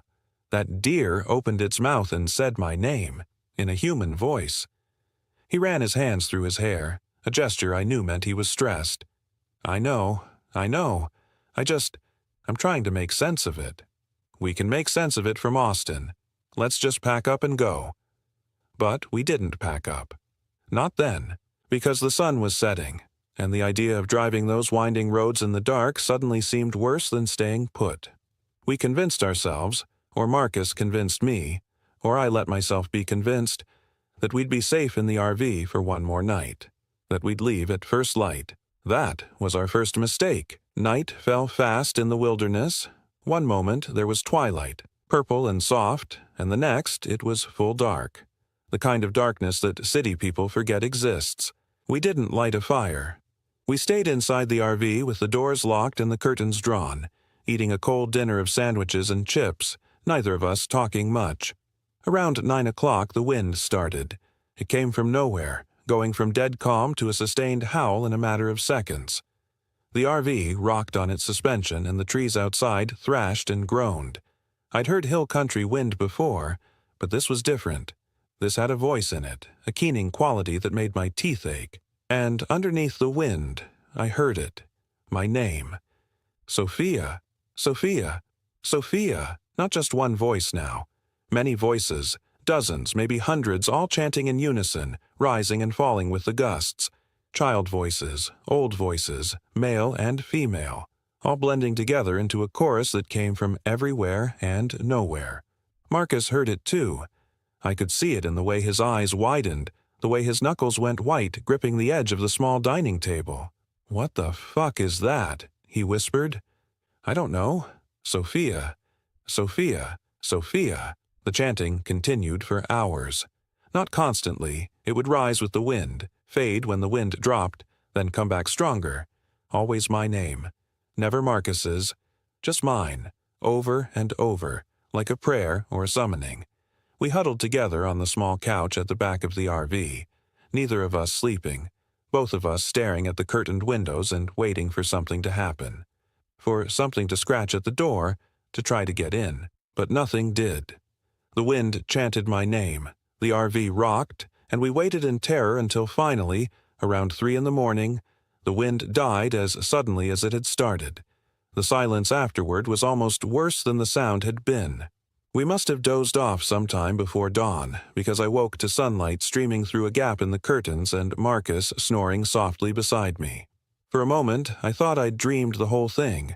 Then I saw his face, still pale even in sleep, saw the dark circles under his eyes, and knew it had been real.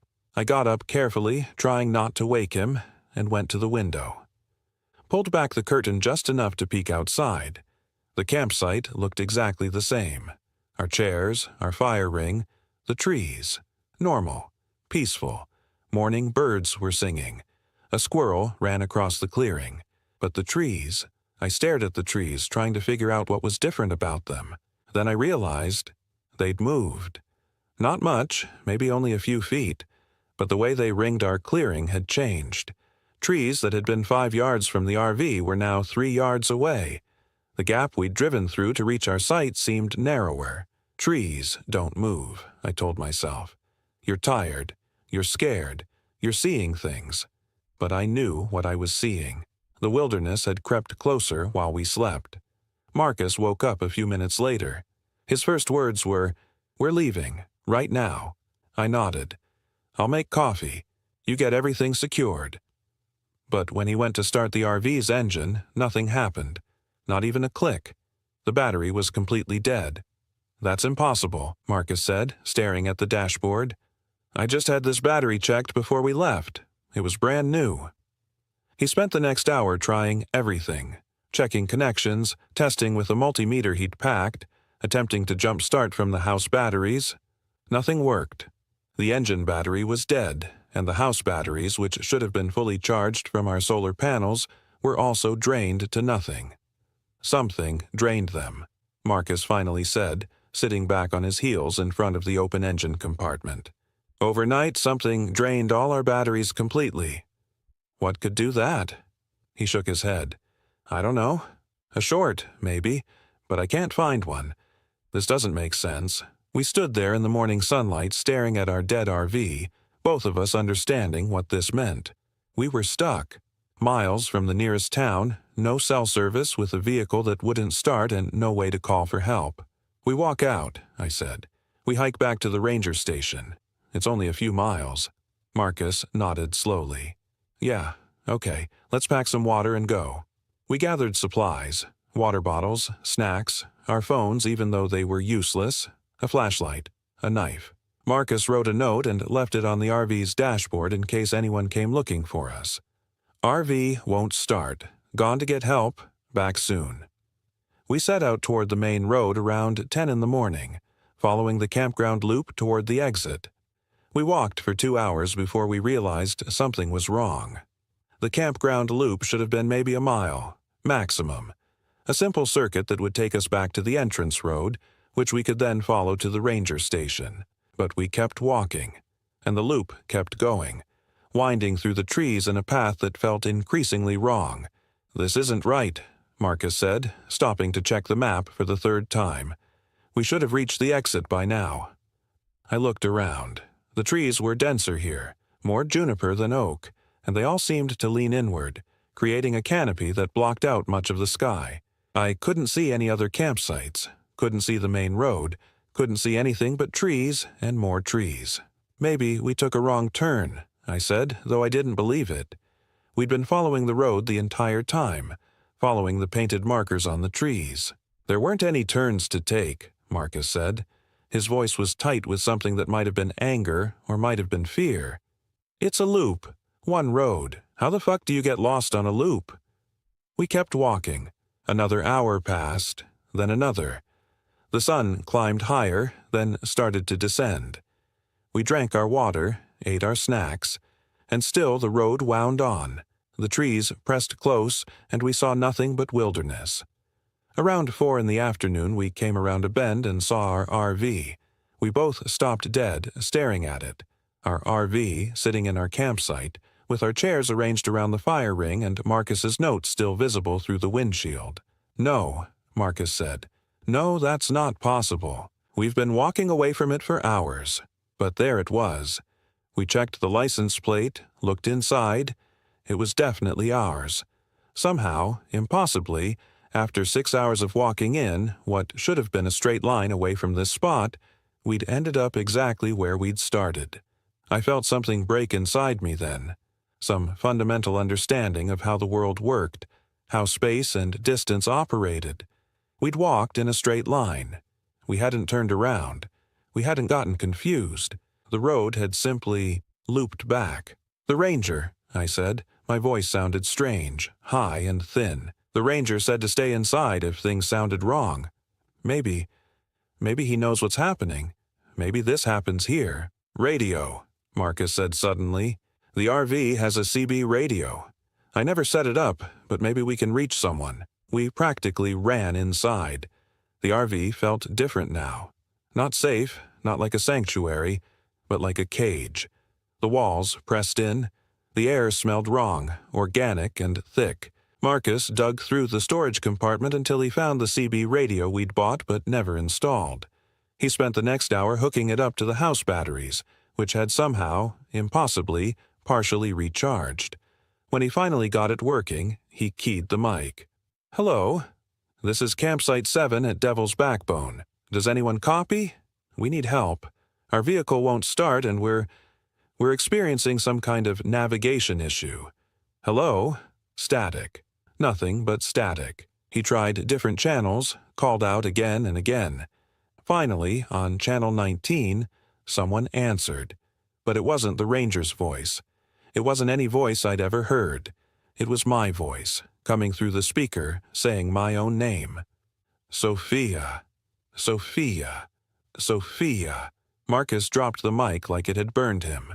The voice continued, chanting my name through the static, growing louder and louder until it was a scream, until it distorted the speaker and made the entire radio shake. Then it cut off.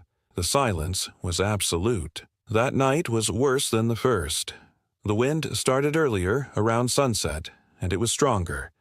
The RV rocked violently, and I was genuinely afraid it might tip over.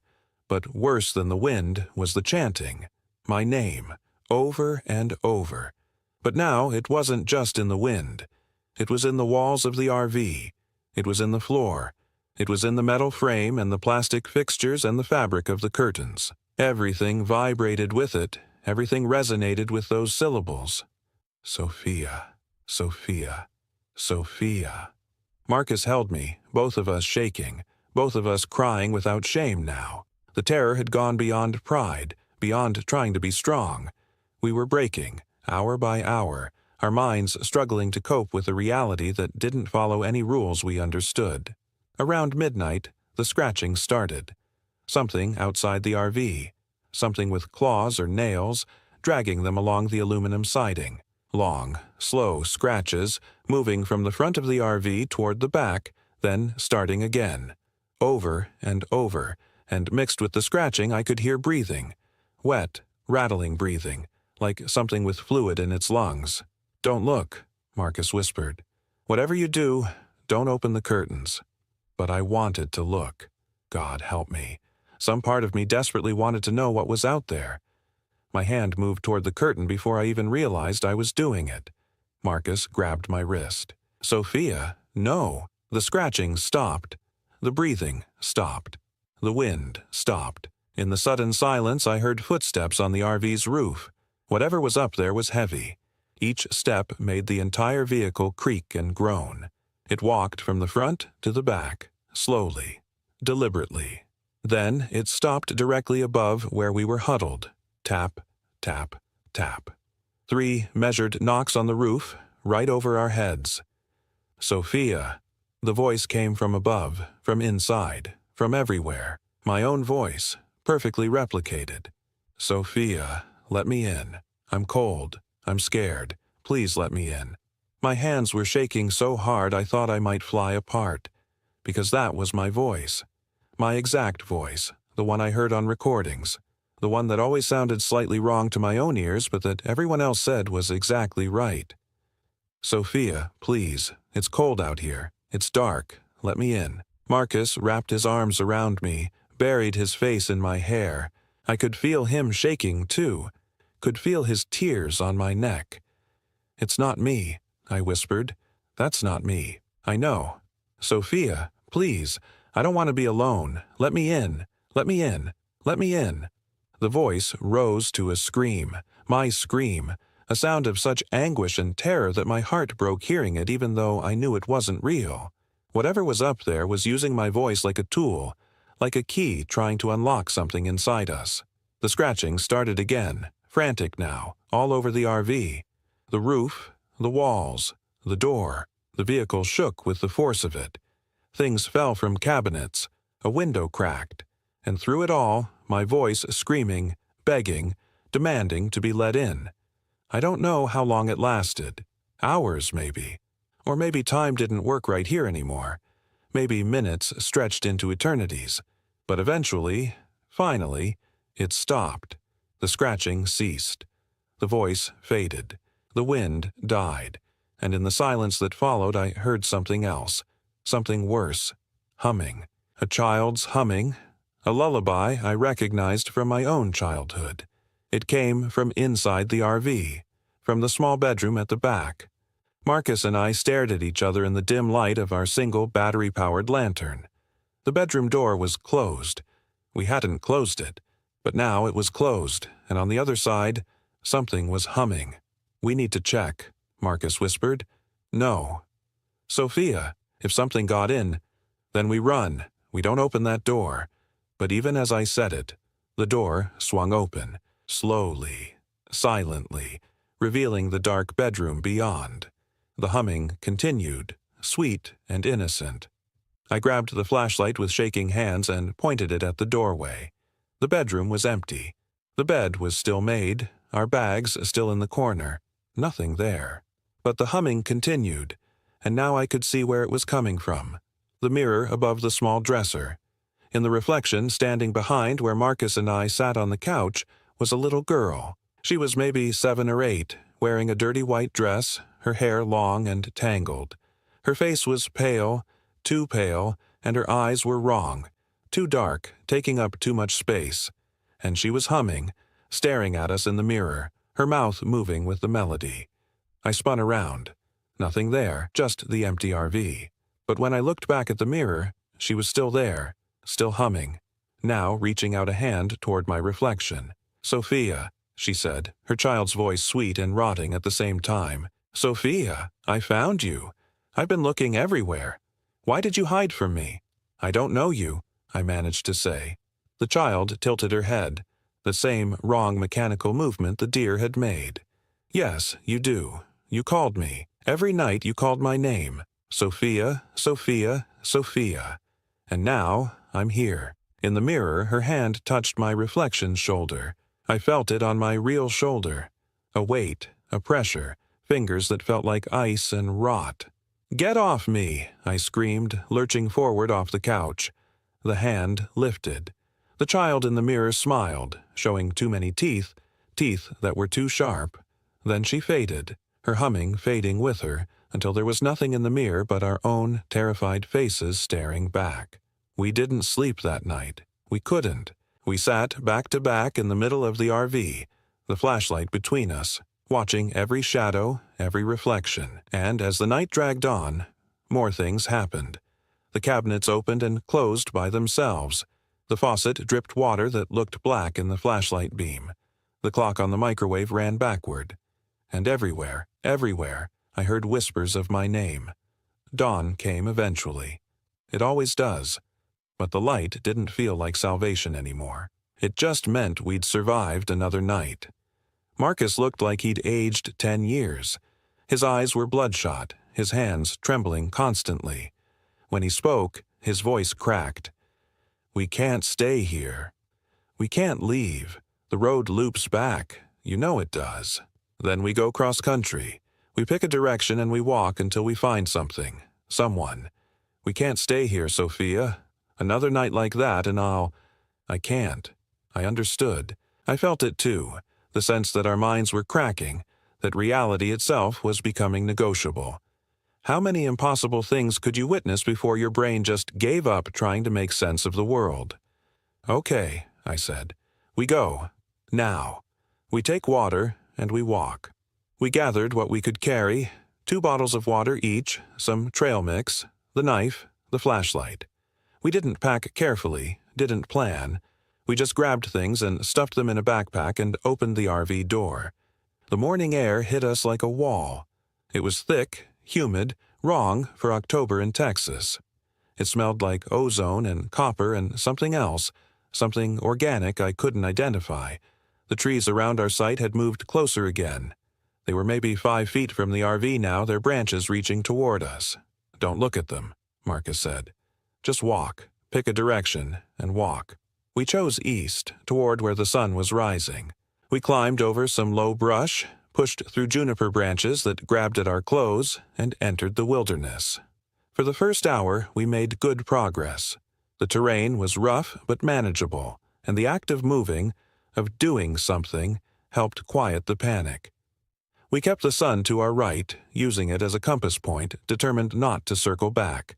But the forest fought us. Brush that had seemed thin from a distance became impenetrable up close. Rocky outcroppings that looked small proved to be cliffs we had to climb around. And the trees kept appearing ahead of us no matter which direction we turned. After 3 hours, we stopped to rest and drink water. Marcus checked his phone, though we both knew there'd be no signal. "Battery's at 12%, he said. "It was fully charged this morning. Mine was the same, draining impossibly fast, as if something was feeding on them." "We keep going," I said. We walked for another 2 hours, then 3. The sun climbed overhead, then started to sink, and we saw nothing but trees. No roads, no trails, no signs of human presence, just endless wilderness, pressing in from all sides. As dusk approached, we had to face the truth. We were going to have to spend the night out here, in the open, with whatever had been scratching at our RV. "We need shelter," Marcus said. His voice was dull, exhausted. "Find something. Anything." We found a small depression in the ground, ringed by rocks, that offered some protection from the wind. We didn't have sleeping bags, didn't have a tent, just the clothes on our backs and the backpack with our dwindling supplies. As darkness fell, we huddled together in our makeshift shelter, and the wind started again. "Sophia, Sophia, Sophia." But this time, it wasn't just my name. This time I heard other things in the wind, voices I recognized. My mother, dead 5 years. My childhood best friend, lost touch a decade ago. My college roommate who I'd stopped speaking to after a fight I couldn't even remember. All of them calling my name. All of them begging me to answer. "Don't listen," Marcus whispered, but I could hear it in his voice. He was hearing things too, his own ghosts, his own voices. The night became a fever dream. Things moved in the darkness around us, too fast to be animals, too silent to be human. The stars overhead spun in patterns that made my eyes hurt. At one point, I was convinced I saw my own body standing 20 feet away, watching us with my own eyes. Marcus kept talking, a constant stream of words, maybe to keep himself sane, or maybe to keep me sane. He talked about our wedding, about vacations we'd taken, about the apartment we'd lived in before we bought our house. Normal things, safe things. But his words sounded hollow, like he was reading from a script he didn't believe in anymore. Around what must have been 3 in the morning, the child appeared again. She didn't materialize or fade in. She was just suddenly there, standing at the edge of our shelter, her white dress glowing faintly in the darkness. Up close, she was worse than in the mirror. Her skin had a grayish tinge, and I could see veins underneath it. Black veins that pulsed with something that wasn't blood. Her eyes reflected our flashlight beam like an animal's. "Sophia," she said, "you promised you'd play with me." "I never promised you anything," I said. My voice was surprisingly steady. "Yes, you did. Every time you came here, you promised. Every time you walked these trails, every time you breathed this air. You made yourself part of this place, and this place made me for you." "Made you?" The child smiled. "I'm what the wilderness dreams.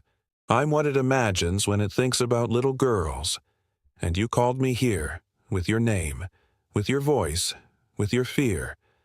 I'm yours, Sophia, forever and ever." She took a step closer. Marcus moved in front of me, but the child just laughed, a sound like breaking glass. "You can't protect her from me. I'm already inside her. Every time she hears her name in the wind, I get stronger. Every time she sees her reflection, I get more real. Soon, I'll be real enough to touch her." And then, the child's face changed, rippling like water, and suddenly it was my face looking back at me.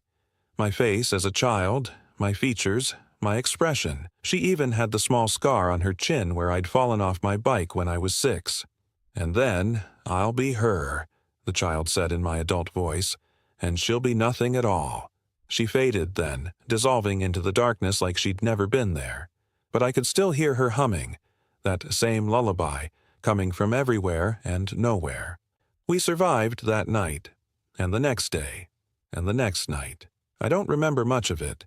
The days and nights started to blur together, a constant cycle of walking and hiding and listening to my name in the wind. We ran out of water on the 2nd day. On the 3rd day, Marcus tried to eat some berries and vomited for an hour. The forest itself seemed to be changing around us, or maybe we were the ones changing, losing our grip on what was real. Trees had faces if you looked at them long enough. Rocks moved when you weren't watching. The sun rose in different positions each morning, and everywhere, always, my name in the air, getting stronger, getting more insistent. Sophia, Sophia, Sophia. Like a heartbeat, like a countdown. On the 4th day, or maybe the 5th, I'd lost track, we found something that didn't belong. It was a mirror. Full-length, ornate frame, just standing in a clearing in the middle of nowhere. It reflected the forest perfectly, except for one thing. In the reflection, there were people. Dozens of them standing among the trees, all watching us. All with their mouths open, all chanting. "Sophia, Sophia, Sophia." Marcus grabbed my arm. "Don't look at it. We need to go." But I couldn't stop looking, because among those figures in the mirror, I saw her, the little girl, and she was smiling, and she was beckoning. "She wants me to go in," I said. I don't know why I said it. I don't know how I knew, but I did know. The mirror was a door. The child was waiting on the other side. "Sophia, no." I pulled away from Marcus and walked toward the mirror. Each step felt like wading through thick water, like reality itself was resisting. But I kept going, because I understood now. This was what the wilderness wanted, what it had been building toward since the moment we arrived. It wanted me. It had always wanted me. I reached out and touched the mirror's surface. It was warm, soft, like skin. The reflection rippled, and the child's hand emerged from the glass, grabbing my wrist. Her grip was freezing, burning, agonizing. She pulled, and I felt myself being drawn into the mirror, into that reflected world where the chanting figures waited. Marcus screamed and grabbed me, trying to pull me back. For a moment we were suspended there, stretched between two realities, me half in the mirror and half out, the child pulling one way and Marcus pulling the other. Then something gave. I fell backward out of the mirror, Marcus falling with me. We hit the ground hard, and when I looked up, the mirror was gone. Just gone. As if it had never been there. But the child's grip had left a mark. Around my wrist, burned into the skin, was a ring of symbols. Not letters, not any alphabet I recognized. Just shapes that hurt to look at, that seemed to move when I wasn't focusing on them. "What did she do to you?" Marcus whispered. I don't know. But I did know. The child had marked me, claimed me. I was hers now, in some way I didn't fully understand. And looking at Marcus's face, seeing the horror and desperation there, I knew something else too. We weren't getting out of here. Not both of us. Maybe not either of us. That realization should have broken me. Maybe it did. But it also brought a strange kind of clarity. If we were trapped here, if this was where we were going to die, then I needed to understand why. I needed to know what this place was, what it wanted, what the child was. That night, as we huddled in another makeshift shelter, I made a decision. I'm going to talk to her, I said. The child. I'm going to call her. Sophia? No, she's coming anyway, Marcus. Every night she gets closer. Maybe if I talk to her, if I understand what she wants, we can find a way out of this. You saw what she tried to do. She tried to take you into that mirror. I know, but I have to try something. We can't just keep running. We're going to die out here if we do. Marcus was silent for a long time. Then, okay, but I'm right here. If anything happens, I know. I stood up and walked a few feet away from our shelter. The night was clear, stars brilliant overhead, and the wind was already starting to chant my name. I closed my eyes and added my own voice to it. Sophia, I said. Sophia, Sophia, I'm here. I'm calling you. Come talk to me. The wind picked up immediately. The chanting grew louder. And then, silence. She appeared in front of me without warning, without sound. The child, with my face, with those two dark eyes. You called, she said. Finally. What are you? I told you. I'm what the wilderness dreams. That's not an answer. She tilted her head, my childhood head. This place is old, older than people, older than names, and it's hungry. It feeds on fear, on confusion, on the dissolution of the self. You came here and brought your name with you, brought your identity, and the wilderness tasted it, and it wanted more. So you're... what? A ghost, a demon. I'm a reflection. You spoke your name so many times in your life, Sophia. Millions of times. Every time you introduced yourself, every time you signed a document, every time you heard someone call for you, all those repetitions, all that power you gave to those syllables, the wilderness collected them, shaped them, made me. I understood then, in a horrible moment of clarity. Names had power here. Identity had power. And by bringing mine into this place, by existing here as Sophia for days, I'd given the wilderness enough material to create this thing, this reflection of me. What do you want? To be real, fully real. Right now, I'm just potential, a shadow of a shadow. But if I take your place, if I become you completely... She smiled. Then I get to live, in the real world, as you. And what happens to me? You stay here. You become part of the wilderness.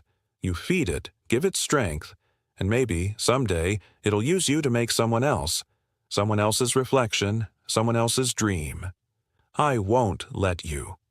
The child laughed. "You don't have a choice. It's already happening. Every time you hear your name, I grow stronger. Every time you doubt yourself, I become more real.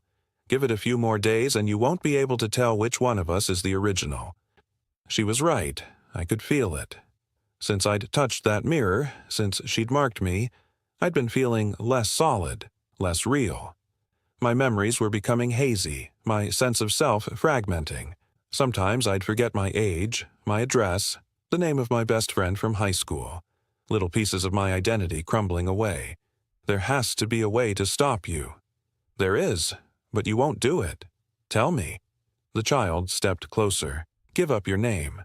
Stop being Sophia. Become nameless, selfless. If you have no identity, I have nothing to copy, nothing to become. But that means losing everything that makes you you.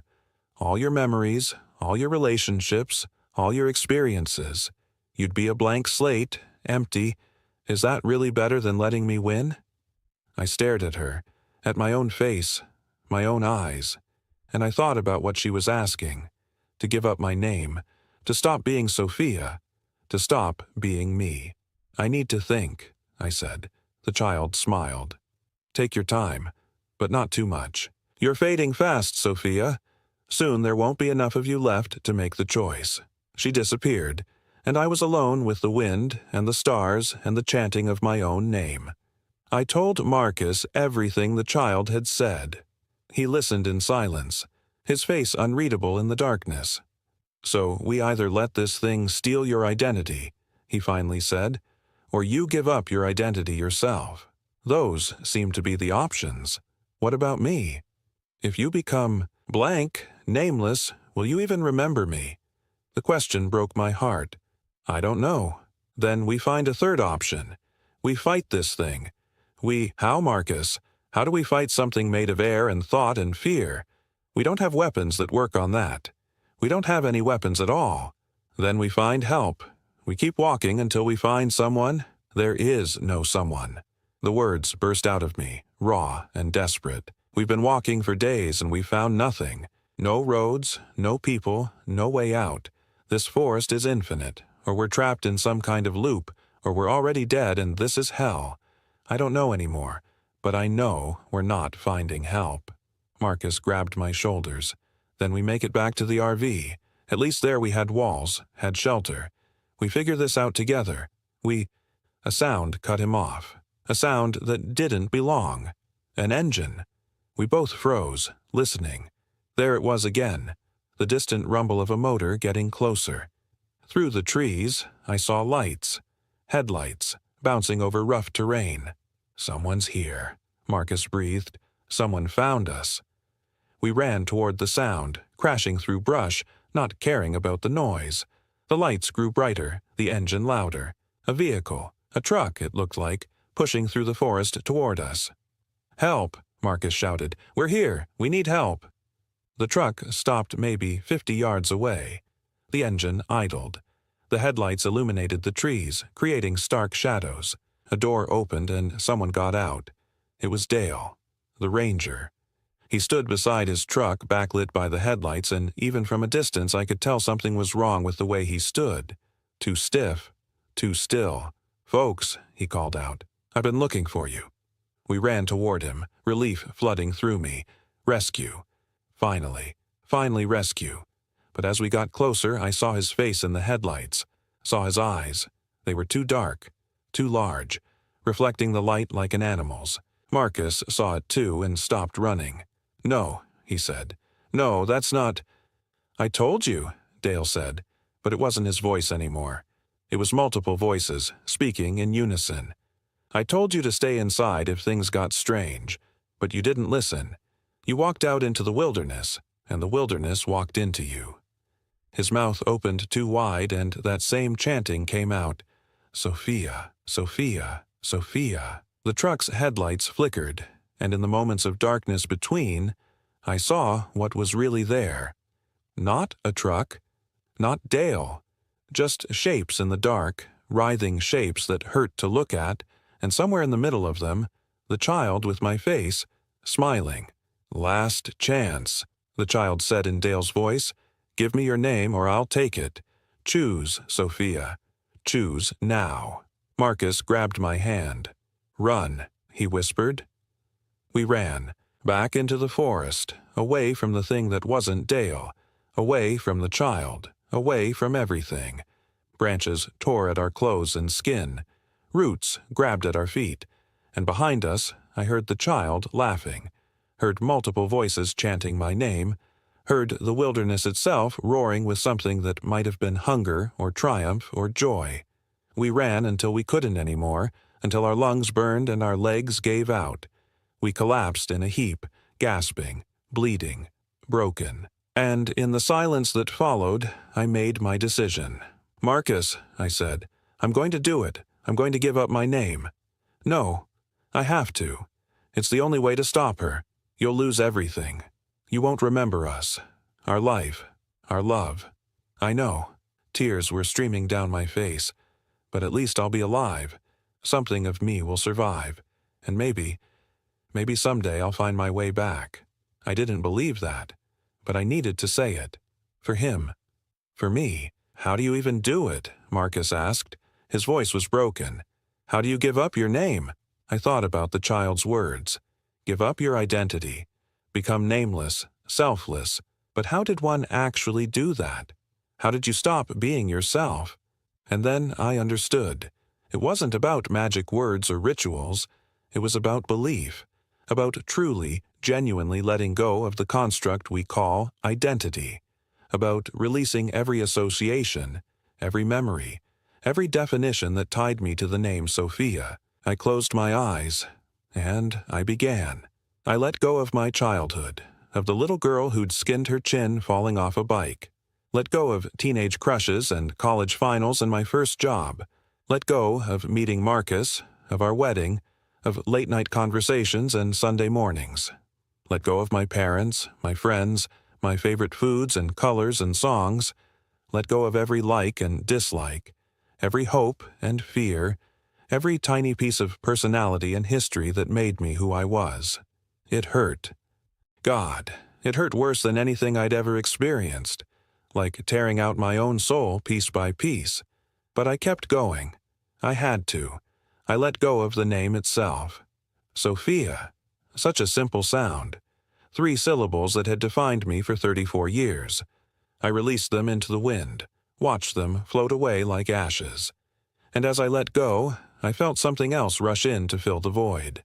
Something vast and old and hungry. The wilderness, claiming what I'd released. Taking the identity I'd given up and absorbing it, feeding on it. But I also felt the child's presence weaken. Felt her grip on reality loosening. Without my identity to anchor herself to, she was becoming unstable. Dissolving back into the potential she'd been formed from. "No," I heard her scream, my scream, but fading. "You can't. I was so close. I was almost real." But she was wrong. I could. I did. I opened my eyes. Marcus was staring at me, tears streaming down his face. "Sophia," he said. The name meant nothing to me. It was just a sound. I looked at this man. I knew he was important somehow, knew he mattered, but I couldn't remember why. Couldn't remember his name or my name or anything at all. Who? My voice sounded strange. Empty. Who am I? Marcus's face crumpled. No, please. But it was done. I'd given up my name, my identity, myself, and in doing so I'd saved what little remained of me. The forest around us began to change. The oppressive presence lifted. The trees stopped leaning inward. The air tasted normal again. And in the distance I heard birds singing normal morning songs. "The RV," Marcus said, pointing. "It's right there." I looked and saw it. A large vehicle parked in a clearing. It meant nothing to me, but Marcus took my hand and led me toward it. His hand was warm, safe. I held on tight. The engine started on the first try. Marcus drove us out of the forest, out of Devil's Backbone Wilderness, back onto paved roads that stretched toward civilization. I watched the trees pass by, watched the wilderness recede, and felt nothing. Not relief, not fear, not anything at all. I was alive. But I wasn't Sophia anymore. I wasn't anyone. That was 6 months ago. I'm writing this in the apartment Marcus brought me to after we escaped. He says it's our home, that we lived here together for years. I don't remember it. But the walls are familiar somehow, in a way I can't explain. Marcus has been patient. So patient. He tells me stories about who I used to be, about Sophia, about how we met, what she liked, what she dreamed about. Sometimes I feel something when he talks, a flicker, an echo, like a memory trying to surface. But it never quite does. The doctors say I have dissociative amnesia, trauma-induced. They think I'll recover eventually. They're wrong, of course. What happened to me wasn't medical. It was metaphysical, spiritual. I didn't forget who I was. I deleted myself.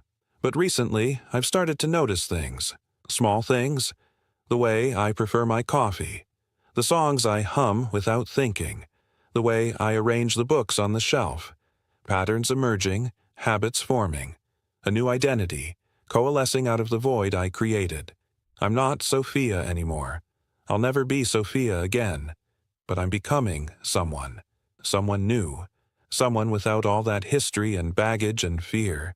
Sometimes Marcus calls me by name, my old name, and catches himself, apologizes. I don't mind. Let him remember her. Let him hold on to that ghost. I'm just trying to learn how to be human again. The only thing that bothers me, the only thing that still reaches through the emptiness and creates something like fear, is the wind. When the wind blows outside our apartment, when it rattles the windows and whistles through the eaves, I hear something in it. Not words, not anymore, but a rhythm, a pattern. 3 syllables, repeating. The wind hasn't forgotten my name, even if I have. And sometimes late at night when Marcus is asleep and I'm alone with my thoughts, or the empty space where thoughts should be, I wonder if I made the right choice. I wonder if being nobody is really better than being consumed. I wonder if the thing I saved is enough of me to matter. I don't have answers.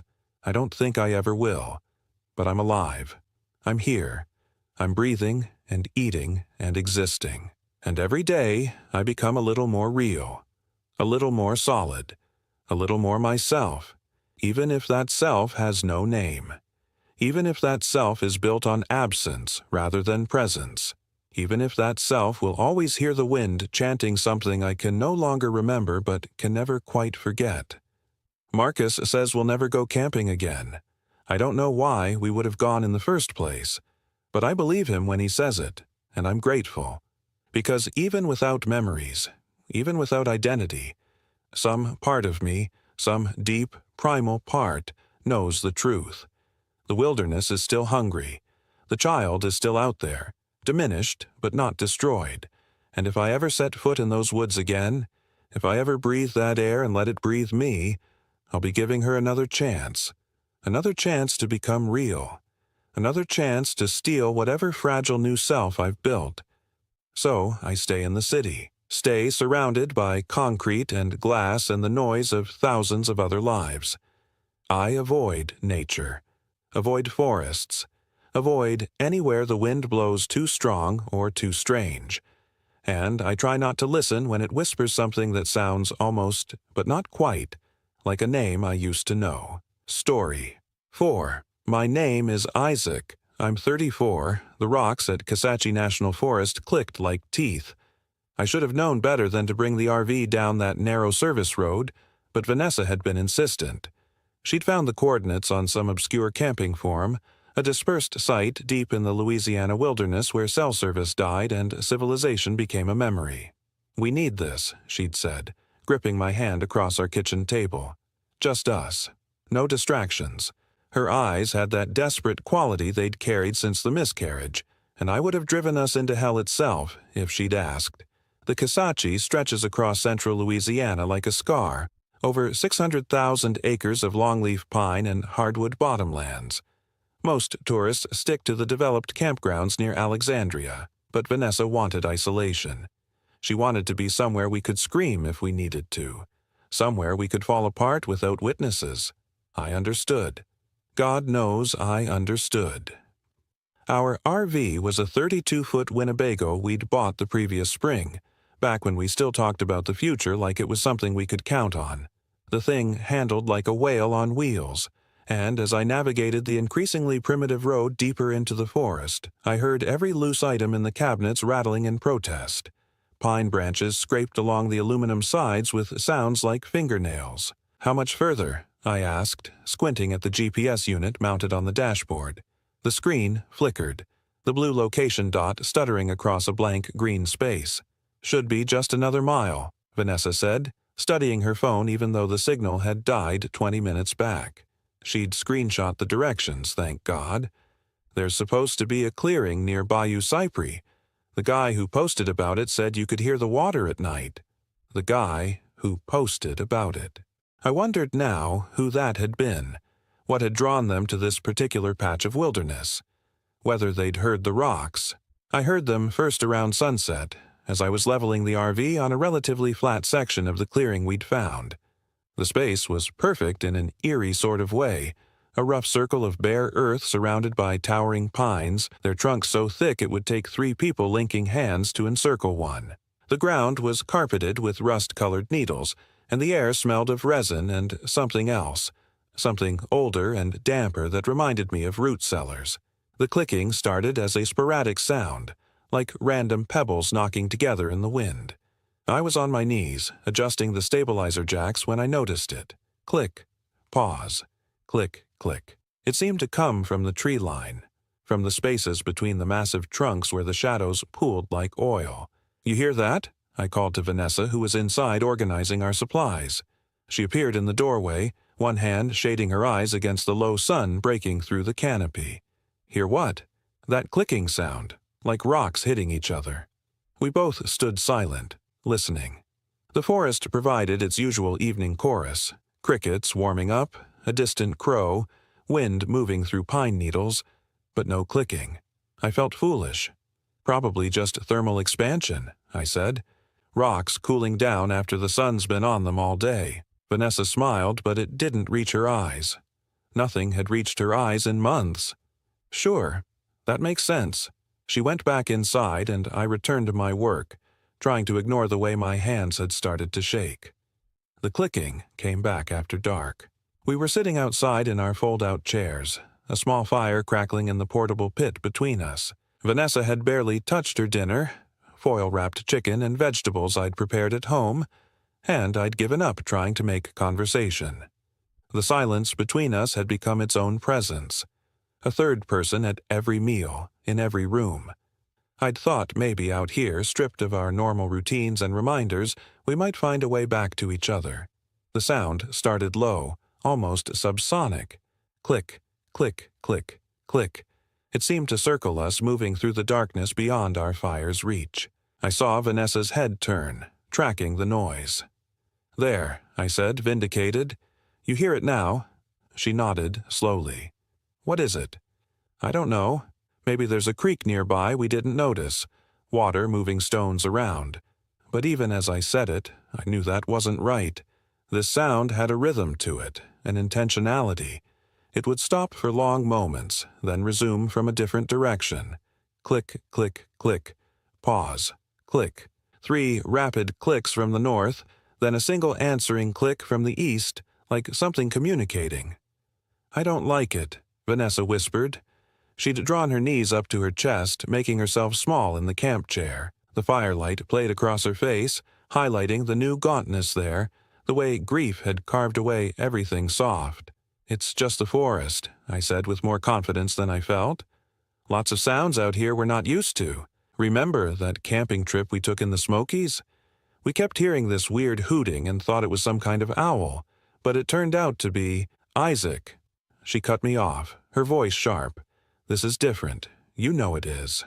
The clicking stopped abruptly, as if whatever made it had heard her speak its truth.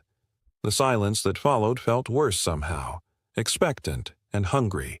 Even the crickets had gone quiet. "Let's go inside," I said, standing. "It's getting cold anyway." We retreated to the RV, locking the door behind us, a gesture that felt simultaneously absurd and necessary. Through the windows I could see our fire dying down, the flames guttering in some breeze I couldn't feel. Beyond the failing light, the forest was a wall of absolute darkness. No moon tonight, I realized. No stars visible through the dense canopy. Vanessa went straight to the bedroom at the back of the RV and closed the door. I heard the lock turn, another barrier between us. I stood in the narrow galley kitchen, listening to the cooling ticks of the engine, the settlement sounds of the RV, the click, click, click. It was right outside, so close it might have been pressed against the aluminum wall. I froze, my hand halfway to the light switch, suddenly terrified of what I might see if I looked through the windows. The clicking continued, circling the RV now, a slow orbit that made the hair on my neck stand up. "Isaac." Vanessa's voice was small, muffled by the bedroom door. "It's okay," I lied. "Just give me a minute." I forced myself to move to the nearest window, the one over the dinette. My reflection stared back at me, pale and hollow-eyed, until I cupped my hands around my face and pressed close to the glass. The fire had gone out completely. I could see nothing beyond my own ghost face, just darkness and the faint gleaming of what might have been eyes, or might have been water on the glass, or might have been nothing at all. The clicking stopped. I don't know how long I stood there, heart hammering, waiting for it to resume. Eventually, exhaustion won over adrenaline. I checked all the windows one more time, made sure both doors were locked, and lay down on the converted dinette bed without even bothering to pull out the sheets. Sleep ambushed me despite everything. I woke to silence. Not peaceful silence. Absolute silence. No crickets, no wind, no distant animal sounds. Just a void of sound so complete it felt like being underwater. I fumbled for my phone. 3:47 a.m. The witching hour, my grandmother would have called it, when the barrier between worlds grew thin. Something was different about the RV. It took me a moment to realize what. The slight tilt was gone. When I'd leveled us yesterday evening, I'd gotten it close but not perfect. There was still a subtle lean toward the passenger side. Now we were perfectly level. I could feel it in my inner ear, see it in the way the shadows fell from the nightlight in the galley. My breath clouded in front of my face. The temperature had dropped at least 20 degrees. I could see frost forming on the inside of the windows, delicate ferns of ice spreading across the glass in patterns that looked almost deliberate, almost like letters. I stood on numb feet and moved to the window. Outside, dawn was still hours away, but the darkness had changed quality. It had texture now, like I was looking at a wall painted matte black instead of natural night. And in that darkness, things moved, pale shapes, roughly human height, drifting between the pine trunks. They seemed to flicker in and out of existence, there one moment and gone the next, like footage with missing frames. I counted 5, 7, a dozen, more emerging from the forest, forming a ring around our RV. Click, click, click, click, click. The sound was coming from them, from the stones they carried, gray rocks the size of fists that they struck together in that rhythmic pattern. The noise wasn't random after all. It was language. One of the shapes drifted closer to the RV. Through the frost-rimed window I could make out more details. Impossibly thin limbs, a head that seemed too large for its body, eyes that reflected what little light existed like a cat's. When it opened its mouth, I saw teeth, too many teeth, grinding together with that same clicking sound. I stumbled backward, my hip hitting the galley counter hard enough to bruise. The impact made a thudding sound that seemed catastrophically loud in the suffocating silence. Every pale shape outside stopped moving.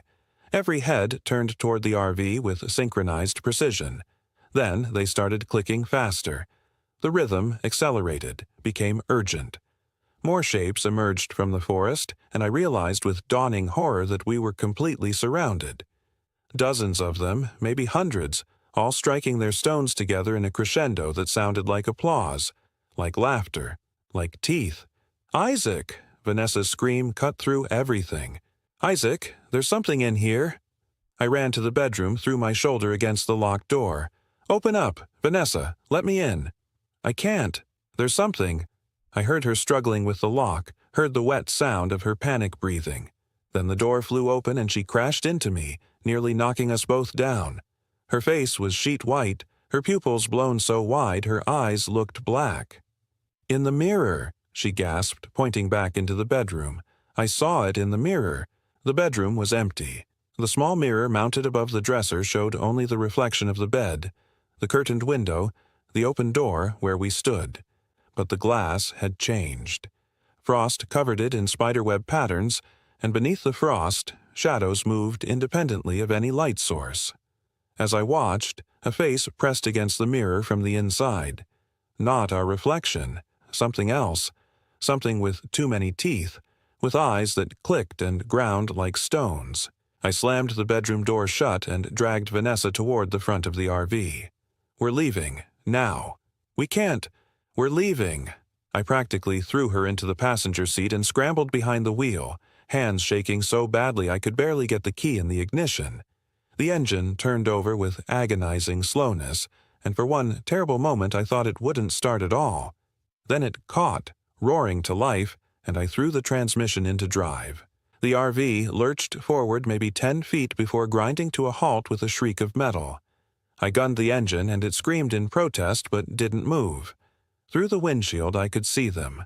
The pale shapes, dozens pressed against the front of the RV, their thin arms braced against the vehicle. They were holding us in place. "Back up!" Vanessa shrieked. "Go backward!" I shifted into reverse. Same result. The RV shuddered but moved nowhere. They were behind us too, all around us, a cage of clicking stones and grinding teeth. One of them placed its palm against the windshield directly in front of my face. Its hand was gray as river stone, the fingers too long and bending in too many places. When it pulled away, it left a handprint of frost that didn't melt. "What do they want?" Vanessa's voice had gone hollow with terror. "What do they want from us?" I had no answer. I could only watch as more of them pressed against the windows, their faces blank and alien, their mouths opening and closing in that rhythmic clicking that I now understood wasn't just random sound but something far worse. Words in a language older than ours, instructions or invitations or demands in a tongue that had never been human. The frost was spreading. It crawled across the windshield in fractal patterns, covering every window, coating the metal walls of the RV. The temperature inside plummeted. I could see Vanessa's breath, see the ice forming on her eyelashes. "The bedroom," I said suddenly. "We lock ourselves in the bedroom. There's less window space, we can—" "There's something in the bedroom," she screamed. "I told you. I saw it." "Then we stay here. We wait for sunrise. When the sun comes up, they'll leave. Things like this, they can't survive daylight. That's how it works in all the stories." But I didn't believe my own words, and I could see in Vanessa's eyes that she didn't either. These things weren't from stories. They were older than stories, older than the words to tell them. The clicking changed rhythm. It became slower, more deliberate. Click, pause. Click, click, pause. Click, click, click. Like a countdown. "Isaac, I have to tell you something." Vanessa grabbed my arm, her nails digging in through my jacket. I need you to know it wasn't your fault." "The baby. What happened? It wasn't because you were working too much or because we fought or any of the reasons I let you believe. She choked on the words. "I wanted to lose it. I didn't take the prenatal vitamins. I kept lifting heavy things. I wished it gone and it went." I stared at her, unable to process what she was saying, unable to reconcile this confession with the terror of our immediate situation. Around us, the clicking accelerated again, and I realized with a jolt of understanding that they were responding to her words, feeding on them somehow, on the guilt and pain and poisonous truth. "Don't," I said. "Don't say anything else. That's what they want. They want." But she kept talking, words spilling out in a desperate flood. I was so scared of being a mother, of failing, of becoming like my mother. And then, when it happened, when I started bleeding, I was relieved. I was relieved, and then I hated myself, and I've been drowning in it ever since, and I can't— Stop! I clamped my hand over her mouth, but it was too late. The clicking had become deafening, a thunderous applause. The things outside pressed closer, their mouths open wide, drinking in her confession like wine. The frost inside the RV reached critical mass. Ice coated every surface now. My fingers stuck to the steering wheel. Vanessa's tears froze on her cheeks, and through the shell of ice on the windshield I saw them beginning to change. They were taking shape, becoming more solid, more defined, no longer flickering ghost things but corporeal beings with weight and substance. And as they solidified, I recognized something in their faces, saw hints of human features beneath the alien structure. One had Vanessa's high cheekbones. Another had my father's distinctive nose. A third, a small one, barely 4 feet tall, had the beginning of what might have been my son's face, if my son had been born, if he had grown beyond the 12-week cluster of cells that Vanessa had bled out on our bathroom floor. "Oh, God," Vanessa whispered. "Oh, God, what are they?"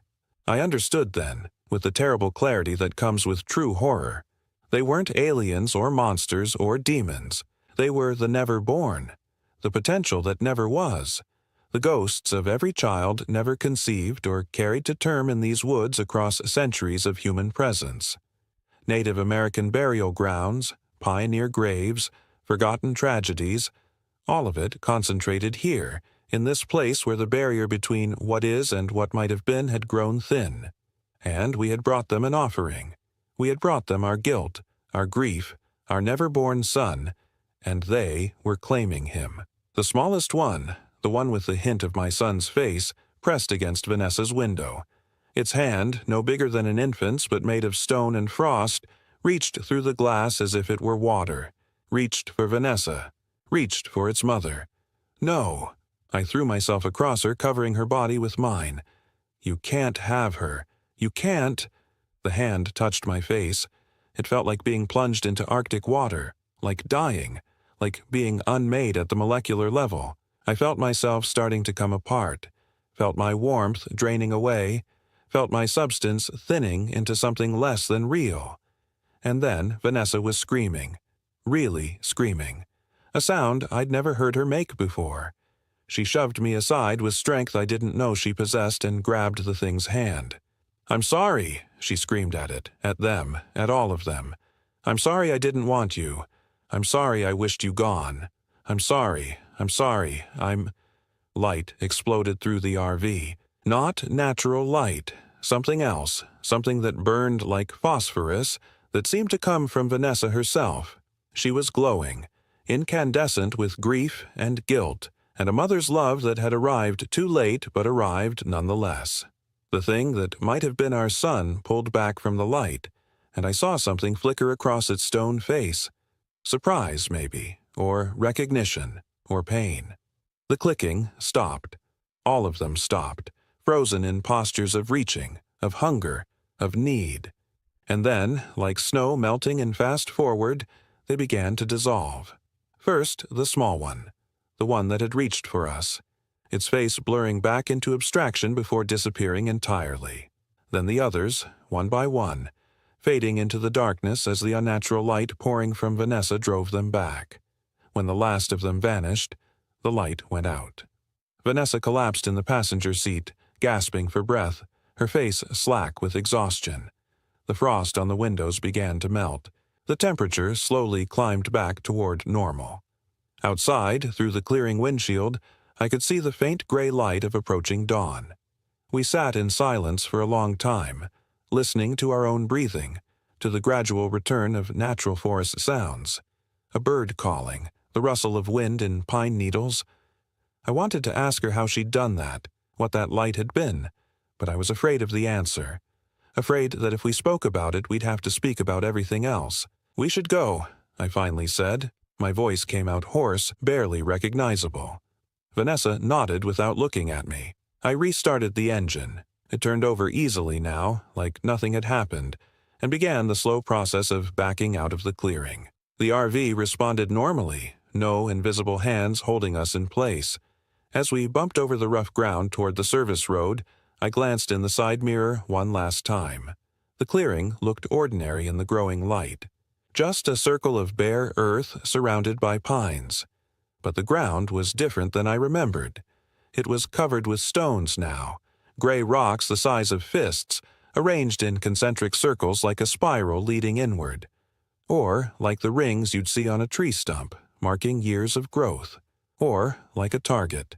We drove in silence for the first hour, navigating the primitive roads back toward civilization. When we finally hit paved highway, when I could see other cars and the blessed normalcy of human infrastructure, Vanessa spoke for the first time. "Do you think—" She paused, choosing words carefully. "Do you think that was real?" I wanted to say no. Wanted to dismiss it as shared hallucination, carbon monoxide poisoning, anything that would let us pretend we hadn't seen what we'd seen. But I couldn't lie to her. Not after what she'd confessed. Not after what we'd survived together. "Yes," I said. "I think it was real." She nodded, staring out the window at the passing landscape, the light that came out of me. I felt him in it. Our son, like he was there with me for just a second, like he was helping me push them away. Is that crazy? "No," I said, and I meant it. We stopped at a gas station outside of Alexandria to refuel and use the bathroom. When I came out of the convenience store with coffee and gas station pastries, I found Vanessa standing by the RV's passenger side, staring at something. "Isaac," she said quietly. "Look." I followed her gaze. The aluminum siding of the RV, which had been pristine silver when we left home, was now covered in dents. Dozens of them, maybe hundreds, each about the size of a fist. They covered the entire passenger side from front to back, some shallow, some deep enough to buckle the metal. The pattern was too regular to be accidental, too intentional to be natural damage. It looked like something had been pounding on the walls all night, like something had been trying to get in, or like something had been trying to get out. Vanessa traced one of the dents with her finger. "We can't tell anyone about this," she said. "They'll think we're insane." "I know. And we can't go back there. Ever." "I know." She turned to face me, and for the first time since the miscarriage I saw something in her eyes besides grief. Fear, yes, but also a strange kind of resolve. But we can't pretend it didn't happen either. We saw what we saw. We have to. We have to live with that now. With what those things were. With what I told you. I pulled her close, feeling her shake against me. "We'll figure it out," I said. "Together." But even as I said it, I knew some things couldn't be figured out, only survived. And some things, once seen, could never be unseen. We drove home that day, stopping only for gas and food. The dents in the RV's siding remained, a permanent reminder of that night. We told people we'd run into some hail, that we'd been stupid enough to camp during storm season. Most believed us. A few gave us odd looks, like they could sense we were lying, like they could smell the terror still clinging to our clothes. Vanessa and I started therapy, both together and separately. It helped some. She told the therapist about her guilt over the miscarriage. Not all of it, not the part about wishing the baby gone, but enough. I told mine about my own guilt, about how I'd failed to see how much she was struggling, how I'd been so focused on my own grief I'd ignored hers. But we never told anyone about Kisachi, about the clicking stones and the pale shapes and the light that had poured from Vanessa like the sun. That was ours to carry, our secret burden, our private horror. Sometimes, late at night, I still hear the clicking. It comes from the walls of our house, from the space between sleep and waking, from that thin place where the never-born wait in the dark. Click, click, click, click. A patient rhythm, a reminder that some debts can never be fully paid. Vanessa hears it too. I know she does. I see her flinch at random sounds, see her turn toward empty corners of rooms like she's spotted movement there. Sometimes I find her in the bathroom at 3 a.m., staring at her reflection in the mirror, checking to make sure she's alone, that nothing's looking back from the other side. We sold the RV 3 months later. Took a huge loss on it, but neither of us could stand to look at it anymore. The couple who bought it were young, probably in their late 20s with a golden retriever and matching smiles. They were planning to drive cross-country, they said, really explore America's wild places. I should have warned them. Should have told them to avoid certain forests, certain clearings, certain places where the boundary between worlds grows thin. But what could I say? That some campgrounds aren't meant for the living? That some silences hide things with stone teeth? So I said nothing. I shook the husband's hand, accepted their check, and watched them drive away in our haunted RV. Maybe they'd be fine. Maybe whatever had infected that vehicle had stayed behind in Kisachi, bound to that spiral of stones. Maybe it only fed on the specific grief Vanessa and I had brought with us. Or maybe, somewhere down the road, on some dark night in some forgotten patch of wilderness, they'd hear the clicking start. Sometimes I think about going back, about returning to that clearing in Kisachi to see if the stones are still there, arranged in their spiral pattern, about looking for proof that it really happened, that we didn't imagine it all. But I know I never will. Some places are doors that, once opened, can never be fully closed. Some forests never let you leave, even when you physically escaped.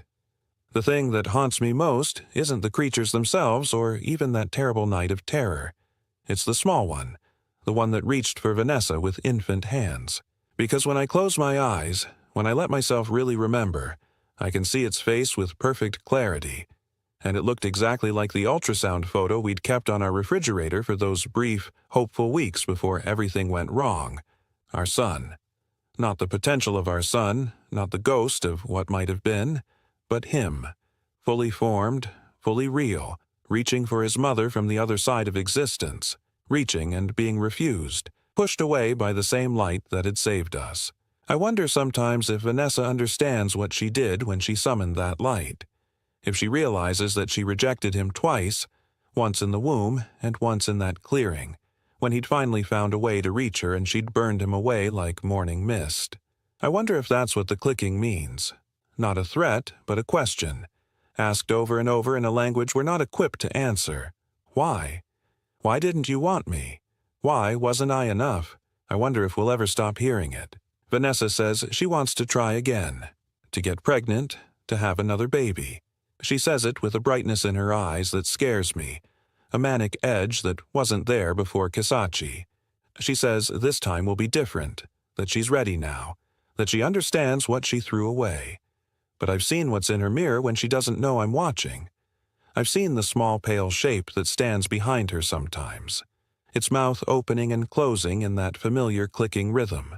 I've seen the way she tilts her head when she thinks she's alone, like she's listening to something I can't hear. I think part of her stayed in those woods, or maybe part of those woods came home with her. Either way, she's different now. We both are. We're marked, changed, forever altered by what we saw and what we learned about ourselves in that clearing where the never-born dance on nights when the moon is dark. So when she talks about trying again for a baby, I smile and nod and say all the right things. But deep down, in the place where truth lives, I know we never will, because I understand now what she doesn't, or what she does but won't admit. Those things in the forest weren't just random spirits or demons. They were consequences. They were the physical manifestation of guilt and grief given form by something ancient and hungry that lives in the thin places of the world. And if we have another child now, after what happened, after what we know, what would we be bringing that child into? What would be waiting for them in the dark corners of their nursery, clicking stones together in patient rhythm, teaching them the language of the never-born? Some nights I dream I'm back in that clearing. The RV is gone and I'm standing alone in the spiral of stones, watching pale shapes emerge from the forest. They circle me, clicking their teeth, and I understand they've been waiting for me to come back, waiting for me to understand. In the dream, the smallest one approaches. It opens its mouth, too many teeth, grinding like millstones, and speaks in a voice I recognize because I've imagined it 1,000 times, the voice my son would have had if he'd lived to learn words. "Daddy," it says, the sound emerging from between stone teeth. "Why didn't you protect me?" And I have no answer. None that would satisfy. None that would change anything. I wake from these dreams with Vanessa's name on my lips, reaching for her across the bed. Sometimes she's there. Sometimes she's not. Sometimes I find her standing at the window, looking out at our dark backyard, her lips moving silently as if counting or praying or responding to questions only she can hear. Click, click, click, click. The rocks in our garden have started moving. I notice it in small ways. A stone by the patio that was definitely near the bird bath yesterday. A piece of decorative granite that's migrated from the front yard to the back. Vanessa says I'm imagining it, that I'm still traumatized from our camping trip and seeing patterns that aren't there. But I've started marking them with paint on the underside, and every morning more of them are out of place. Every morning the spiral grows a little larger, a little more defined. Every morning we're a little closer to having our own clearing, our own thin place, right here in suburban normalcy. I thought we'd escaped Kasachi. I thought surviving that night meant we'd won. But I understand now that some things don't end just because you drive away. Some forests are portable. Some hauntings don't need a specific location. They only need the haunted. The rocks in our yard click together at night. Vanessa pretends not to hear them. I pretend to believe her pretending. And somewhere, in the space between what is and what might have been, our son waits in a clearing of stones, practicing the only word he'll ever need.